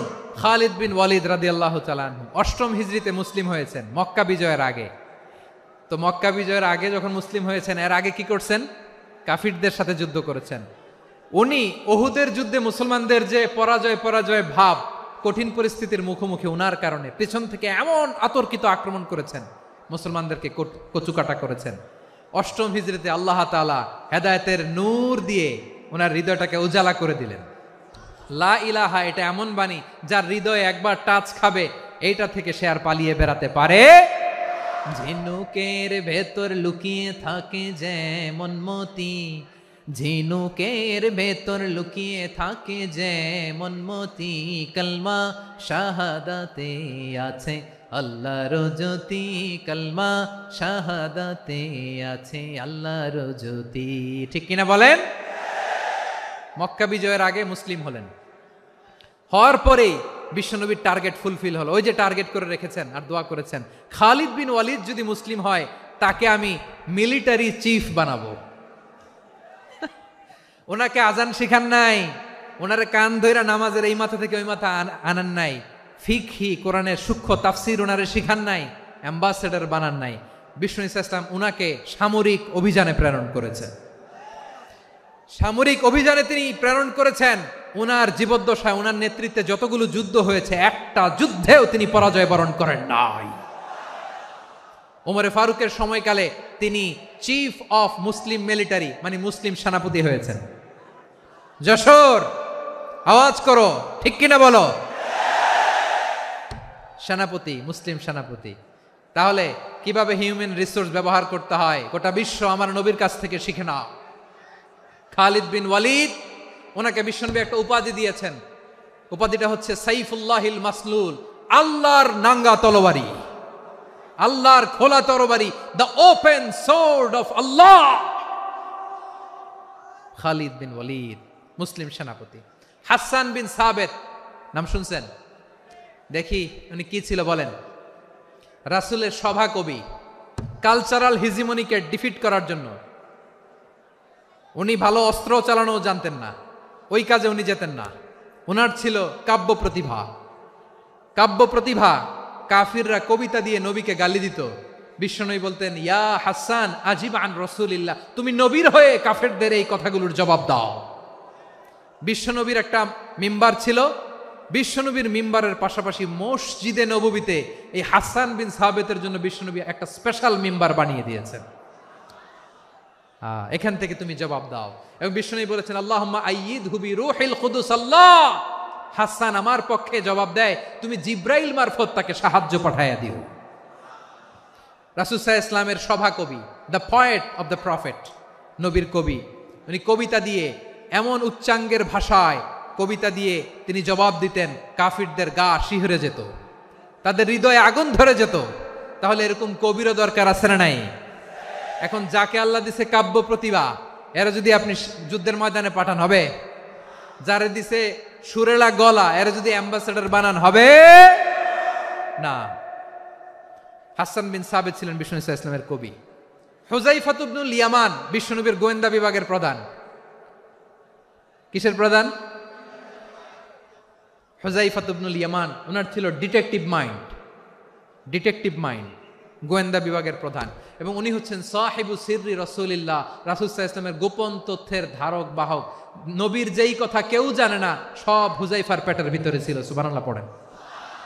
মদিনার যত ইহুদিদের একটা লিস্ট ছিল, এই লিস্ট শুধু 2 জন জানতো, বিশ্বনবী আর হুযাইফা। সুবহানাল্লাহ পড়বেন না? তাহলে উনাকে কোন দায়িত্ব দিছে? কোন বিভাগ? যশোর, আওয়াজ করো, কোন বিভাগ? গোয়েন্দা বিভাগের হেড ছিল। খন্দকের যুদ্ধে প্রচন্ড আজকের মতো শৈত্য প্রবাহ, মাটি খনন করতে করতে সাহাবীদের পেটে ক্ষুধা নাই, দাঁড়াইতে পারে না নামাজের জন্য, এত ক্লান্ত, ক্ষুধা, ক্লান্ত, শ্রান্ত। বিশ্বনবী বললেন, কে আছো? এই কঠিন শীত, এই ভয় আর ক্ষুধার মধ্যেও খন্দকের পরীক্ষার টপকে শত্রুর শিবিরে যে আমাকে তথ্য দিবা, কে আছো? কারো গায়ে শক্তিই নাই যে দাঁড়াবে, কেউ দাঁড়ায় না। বিশ্বনবী তখন নিজে হুযাইফাকে ডাক দিলেন, হুযাইফা, যে আমাকে আজকে শত্রু শিবিরের তথ্য এনে দিবে, সে জান্নাতে আমার মোরাফাকা, আমার সঙ্গী হবে। হুযায়ফা রাদিয়াল্লাহু ইবনুল ইয়ামান জীবনের ঝুঁকি নিয়ে এই ক্ষুধা, শৈত্য প্রবাহ, কোল্ড ওয়েভসকে উপেক্ষা করে পরীক্ষা টপকে শত্রু শিবিরে যে সবার কথাগুলো চুপে চুপে শুনে বিশ্বনবীর দরবারে এসে গোয়েন্দাদের মতো তথ্য সরবরাহ করেছে। বিশ্বনবীর গোয়েন্দা বিভাগের প্রধান হুযায়ফা ইবনুল ইয়ামান ইন্টেলিজেন্স বিভাগ চালাতেন। মুনাফিকদের নাম ওনার কাছে ছিল। মুআয ইবনে জাবাল মদিনা রাষ্ট্রের সবচেয়ে সিনিয়র আমলা ছিলেন। আমলাতন্ত্র চিনেন তো? প্রশাসনিক কাজ যারা চালায়, অ্যাডমিনিস্ট্রেশন বুঝেন না? The department of administration. মদিনার রাষ্ট্রের সিনিয়র আমলা মুআয ইবনে জাবাল মুতাখাসসিসুন ফিল হালাল ওয়াল হারাম, হালাল হারামের স্পেশালিস্ট ছিলেন। বিশ্বনবী উনাকে ইয়ামানের গভর্নর করে পাঠাইছেন। বলেছেন, ইন্নাকা তা'তি কওমান আহলা কিতাব, এমন গোষ্ঠীর কাছে যাবা যারা ইহুদি নাসারা, আগে শাহাদা পড়লে এরপরে নামাজের দাওয়াত দিও, নামাজ পড়লে যাকাতের দাওয়াত দিও। গভর্নরের অ্যাটিটিউড যেমন থাকে তেমন অ্যাটিটিউড ধরে রেখো। সুবহানাল্লাহ পড়েন। তাহলে মুআয ইবনে জাবালকে দিয়ে বিশ্বনবী কবিতা লেখায় নাই, চিঠি লেখায় নাই, আজান দেওয়ায় নাই। সুবহানাল্লাহ পড়বেন না? সব শেষ সাহাবী বলি আবু হুরায়রা রাদিয়াল্লাহু তাআলা আনহু, নাম শুনছেন? বিড়ালের বাবা। কি করতেন? খালি হাদিস মুখস্থ করতেন। উনি বলতেন, আলজামু রাসূলুল্লাহ আলা মিলই বাতনি, আমার শুধু পেটের ক্ষুধার বন্দোবস্ত হইলে আমি নবীর সঙ্গ ছাড়তাম না। আমার আনসার সাহাবারা ক্ষেত খামারের কাজ করত, আমার মুহাজির সাহাবারা ব্যবসা করত, আর আমি নবীর সাথে সাথে থাকতাম। শুধু সকাল বিকাল দুই বেলা যদি আমার খাবারের বন্দোবস্ত হয়, আমি আর নবীর লক ছাড়ি না। সুবহানাল্লাহ কইবেন না? 5374টা হাদিস তিনি বর্ণনা করেছেন। সবচেয়ে বেশি হাদিস বর্ণনাকারী সাহাবী। হাদিস প্রিজার্ভেশনের কাজে বিশ্বনবী ওনাকে কাজে লাগিয়েছেন।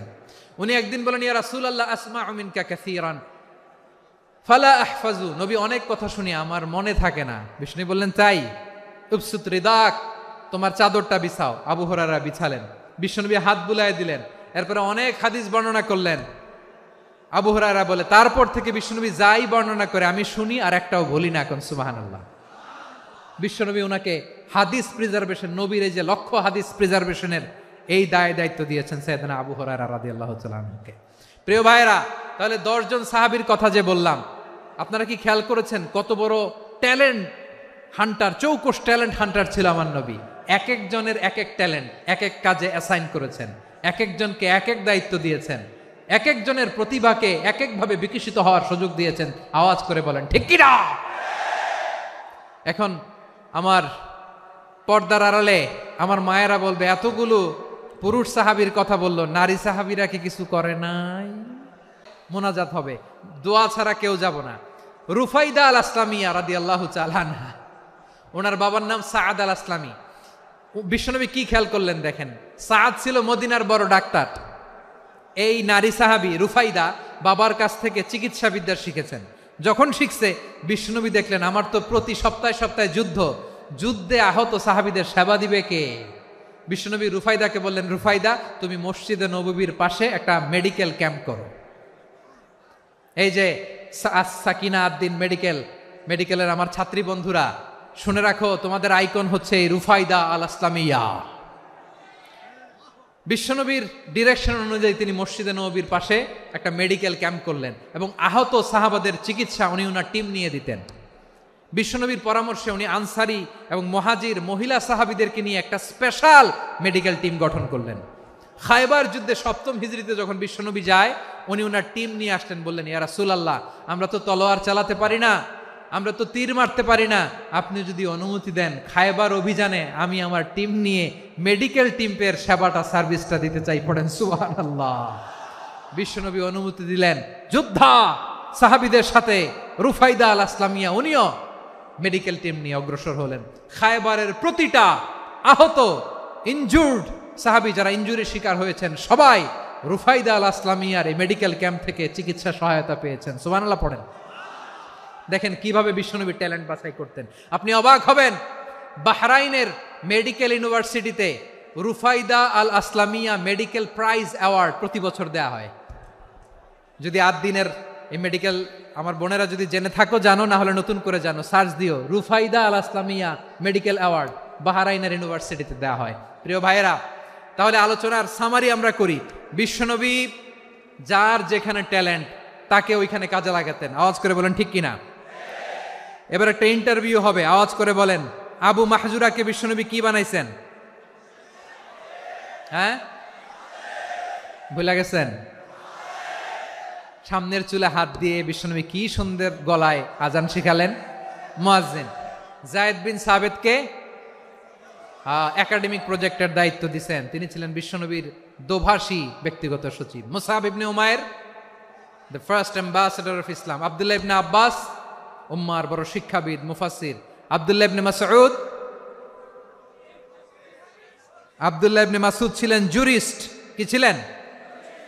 জুরিস্ট ছিলেন, এই উম্মার সবচেয়ে বড় জুরিস্ট। খালিদ বিন ওয়ালিদ সেনাপ্রধান। হাসান বিন সাবিত ছিলেন বিশ্বনবীর সভাকবি। কি ছিলেন? বিশ্বনবীর সভাকবি ছিলেন। এরপরে হুযায়ফা ইবনুল ইয়ামান কি ছিলেন? গোয়েন্দা বিভাগের প্রধান। মুআয ইবনে জাবাল কি ছিলেন? সিনিয়র আমলা, ইয়ামানের গভর্নর। আবু হুরায়রা রাদিয়াল্লাহু তাআলা আনহু হাদিস প্রিজার্ভেশনের কাজ করেছেন। আর আমাদের রুফাইদা আল আসলামিয়া রাদিয়াল্লাহু তাআলা আনহা কি ছিলেন? নার্স ছিলেন, নার্স হয়ে মেডিকেল সেবা দিয়েছেন। প্রিয় ভাইয়েরা, পুরো আলোচনার যদি সামারি করি তাহলে বিশ্বনবী যেভাবে হিউম্যান রিসোর্সকে ম্যানেজ করেছেন, যার যেখানে প্রতিভা কাজে লাগিয়েছেন, আমরাও যদি করি আমাদের বাংলাদেশের চিত্র আমরা পাল্টে যেতে পারবো। আমরা শুরুতে শুনেছি মানুষের আছে অসীম সম্ভাবনা, প্রতিটা মানুষ অনন্য, যত্ন নিলে, যথাযথ পরিচর্যা করলে মানুষ বিশ্ব জয় করতে পারে। ঠিক কিনা? আমাদের হাফেজে কোরআনের সামনে দাঁড়াতে পারে এমন কোন হাফেজে কোরআন আল্লাহর জমিনে জন্ম হয় নাই। গোটা বিশ্ব কাঁপিয়ে তারা সেরা, আমাদের ক্রিকেটাররা সেরা, আমাদের তৈরি পোশাক শিল্প সেরা। এরকম অনেক অনেক সেরা জিনিস আছে, আমরা এগুলোরে নার্চারিং করতে পারি নাই, পরিচর্যা করতে পারি নাই, সঠিক তারবিয়াতের অভাব। তাহলে মানুষের অসীম সম্ভাবনাকে কাজে লাগাতে হবে। ঠিক কিনা বলেন? ইউনুস গভর্নমেন্টকে আমি বলবো, অল্প সময়ের জন্য আপনারা এসেছেন, সংস্কারও করতে হবে, আবার নির্বাচনও করতে হবে। সব সংস্কার হয়তো করতে পারবেন না, যতটুকু পারবেন এর মধ্যে আমাদের যে হিউজ ম্যান পাওয়ার, আমাদের যে মানব সম্পদ, হিউম্যান রিসোর্স, এটাকে ডেভেলপ করে আপনাদের যেতে হবে। যেটা পারবেন না সেটাকে পরবর্তী নির্বাচিত গভর্নমেন্টের কাছে রেখে যেতে হবে, যে তারা যেন করে, তাদের কাছে আপনারা এটা রেখে যাবেন। তাহলে মানুষ চাইলে বিশ্ব জয় করতে পারে। আর মানুষকে হারাতে পারে কেউ? জোরে বলো যশোর, মানুষকে হারাতে পারে কেউ? আল্লাহ আমাদেরকে জনসংখ্যা দিয়েছেন। প্রিয় ভাইয়েরা, এই জনসংখ্যা অনেক বড় সম্পদ, এটা আমাদের জন্য অভিশাপ নয়, আশীর্বাদ। আমাদের জনসংখ্যাকে যদি আমরা জনশক্তিতে রূপান্তর করতে পারি, আজকে বাংলাদেশ যে অবস্থানে দাঁড়িয়ে আছে, বাংলাদেশ তার 20 গুণ উন্নতির শিখরে চলে যাবে। চিল্লায় বলো ঠিক কিনা? আমাদের শ্রমিক ভাইয়েরা বাইরে কাজ করে, আমাদের শ্রমজীবী ভাইয়েরা, প্রবাসীরা, তাদের ব্যাপারে গুরুত্ব দিতে হবে। আমাদের শ্রমের দাম সবচেয়ে কম, সবচেয়ে কম। তারা এম্বাসিতে গুরুত্ব পায় না, এয়ারপোর্টে গুরুত্ব পায় না। এই সরকার অবশ্য তাদেরকে অনেক গুরুত্ব দিচ্ছে। আমাদের অদক্ষ শ্রমিককে যখন আমরা দুবাই পাঠাই, অল্প বেতন পায়, কিন্তু ইন্ডিয়ানরা দক্ষ শ্রমিক পাঠাইলে তার 3 গুণ বেতন পায়। আমরা আমাদের শ্রমিকদেরকে অদক্ষভাবে আর পাঠাতে চাই না, দক্ষ শ্রমিক পাঠিয়ে আমরা রেমিটেন্সের বন্যা বইয়ে দেব। আমাদের শ্রমিকদের পাঠানো রেমিটেন্সের টাকায় সচল থাকে আমার দেশের অর্থনীতির চাকা। তাদেরকে সবচেয়ে গুরুত্ব দিতে হবে। আমরা পেয়েছি ফ্রিডম ফাইটার, মুক্তিযোদ্ধা, আর আমার প্রবাসী ভাইরা হচ্ছে রেমিটেন্স ফাইটার। জোরে বলো ঠিক কিনা? তাহলে আমাদের এই জনশক্তিকে জনসম্পদে ট্রান্সফর্ম করতে হবে। ঠিক কিনা বলেন? সরকার জনগণকে এভাবে পলিশ করতে হবে। মা বাবারা ছেলে মেয়েদের মধ্যে কার কোন যোগ্যতা তাকে ওইভাবে কাজে লাগাতে হবে। সবার এ প্লাস পাওয়ার কোনো দরকার নাই। আমাদের দেশে একটা টেন্ডেন্সি আছে, পরীক্ষায় এ প্লাস না পাইলে কই তুই কি করলি, পাশের বাড়ির ছেলে এ প্লাস পাইছে, যা ওর পা ধোয়া পানি খা। কি খা? তা আমি ভাবছি যে পা ধোয়া, এ প্লাস পাওয়া ছেলেদের পা ধোয়া পানির একটা পানির ব্র্যান্ড বানাইতে হবে। এরকম লেখা থাকবে, এ প্লাস পাওয়া ছেলেদের পা ধোয়া পানি। খাওয়া নাই, এগুলার খাওয়া নাই। ওরে আল্লাহ এ প্লাস পাওয়ার জন্য বানাইছে, আর আপনার ছেলেকে এই এ প্লাস গুলারে নিয়ন্ত্রণ করার জন্য আল্লাহ বানাইছে। ওকে দিয়ে আল্লাহ কি করবে আপনি জানেনই না। একটা এ প্লাস, একটা এ গ্রেড একটা মানুষের জীবনকে ঠিক করে দিতে পারে না। আপনার ছেলেকে আল্লাহ অন্যদিকে যোগ্যতা দিয়েছে। ওদের মনোবল ভাঙবেন না, খবরদার খবরদার। ছেলে মেয়েদের মনোবল ভাঙবেন না। যাকে দিয়ে যেটা হবে তাকে দিয়ে সেটা করতে হবে, তার প্রতিভাকে সেভাবে কাজে লাগাতে হবে। তাহলে বাংলাদেশ আমাদের এই জনসংখ্যা জনসম্পদে রূপান্তরিত হবে। আমাদের সরকারের তত্ত্বাবধানে আমাদের 18 কোটি জনগণ দক্ষ জনশক্তিতে রূপান্তরিত হোক। আমরা চাই কি চাই না? আমরা ভালো মানুষ, শ্রেষ্ঠ মানুষ হতে চাই কি চাই না? ওই জাপানিজদের মতো সৎ, ওই ইউরোপিয়ানদের মতো কালচার্ড। আমাদেরকে আল্লাহ তাআলা কোরআন সুন্নাহ অনেক কিছু দিয়েছেন। যেহেতু বর্তমানে আমরা দেখছি তারা সৎ, তাদের মধ্যে ভ্যালিউ আছে, সেগুলো আমাদের মধ্যে আনার দরকার আছে না নাই? আর ইসলাম দিয়ে আমাদের জীবনকে সাজাতে হবে, ইসলাম দিয়ে আমার পরিবারকে সাজাতে হবে। ইসলাম থেকে, কোরআন থেকে প্রেসক্রিপশন না নিলে জীবন সুন্দর হবে না। কোরআন থেকে প্রেসক্রিপশন না নিলে সমাজ সুন্দর হবে না। কোরআনের প্রেসক্রিপশন না মানলে রাষ্ট্র সুন্দর হবে না। কোরআনের প্রেসক্রিপশন অ্যাপ্লাই না করলে শুধু দুর্নীতি দমন কমিশন দিয়ে দুর্নীতি বন্ধ করা যাবে না। এজন্য কোরআনের আইন আমরা চাই কি চাই না? প্রিয় ভাইয়েরা, হিউম্যান রিসোর্স ডেভেলপমেন্ট, মানব সম্পদের উন্নয়ন, আমাদের সরকার যেন এদিকে নজর দেয়। আমরা যেন এ ব্যাপারে যত্নবান হয়ে উঠি। যাকে আল্লাহ যে যোগ্যতা দিয়েছে, এই যোগ্যতা দিয়ে আমরা যেন ইসলামের জন্য, দেশের জন্য কাজ করি। আমরা যেন আমাদের স্কিল ডেভেলপ করি, আমাদের পটেনশিয়ালকে ডেভেলপ করি। মোরালিটি, ভ্যালিউজ নিয়ে শায়েখ আহমদুল্লাহ আলোচনা করেছেন, এগুলো দিয়ে যেন আমরা আমাদেরকে সাজাই। আল্লাহ তাআলা আমাদের দেশকে তুমি নিরাপদ করো, আমরা পড়ি আমিন। আল্লাহ আমার 18 কোটি জনগণকে তুমি জনশক্তিতে রূপান্তরিত করো, আমিন। আল্লাহ আমরা হাতে হাত রেখে, কাঁধে কাঁধ মিলিয়ে, ভাইয়ে ভাইয়ে যেন এই দেশকে গড়তে পারি, আল্লাহ তুমি তৌফিক দান করো, আমরা পড়ি আমিন। আমার প্রিয় মহিউদ্দিন ভাই বলেছেন, হুজুর এমন একটা ঘোষণাপত্র দিয়ে যাবেন আজকের এই ঐতিহাসিক যশোরের প্রোগ্রামে, যেটা গোটা বাংলাদেশে মানুষ এটার উপর আমল করে। আমি যে কথাটা বলেছি এটাই, আসুন আমরা আমাদের জনসংখ্যাকে জনসম্পদে ট্রান্সফর্ম করি। আমাদের জনসংখ্যাকে আমরা যেন জনশক্তিতে রূপান্তরিত করি। জনসংখ্যাকে ট্রান্সফর্ম করে জনশক্তি দিয়ে আমরা যেন আগামীর বাংলাদেশ, স্বাধীন বাংলাদেশ 2.0 গড়ে তুলি। আল্লাহ তাআলা আমাদের সবাইকে কথাগুলো বোঝার, আমল করার তৌফিক দান করুন। এই জেনজি, ক্ষমা করে দিও আমাকে, অনেক ধমক দিছি, বকা দিছি। আল্লাহ তোমাদেরকে করুক, কবুল করুক, যশোরবাসীকে কবুল করুক, আদ দিনকে কবুল করুক, এই মেডিকেল কলেজকে কবুল করুক, ইসলামের জন্য বাঁধ ভাঙা এই জোয়ার এবং উচ্ছ্বাসকে আল্লাহ তাআলা কবুল করুক।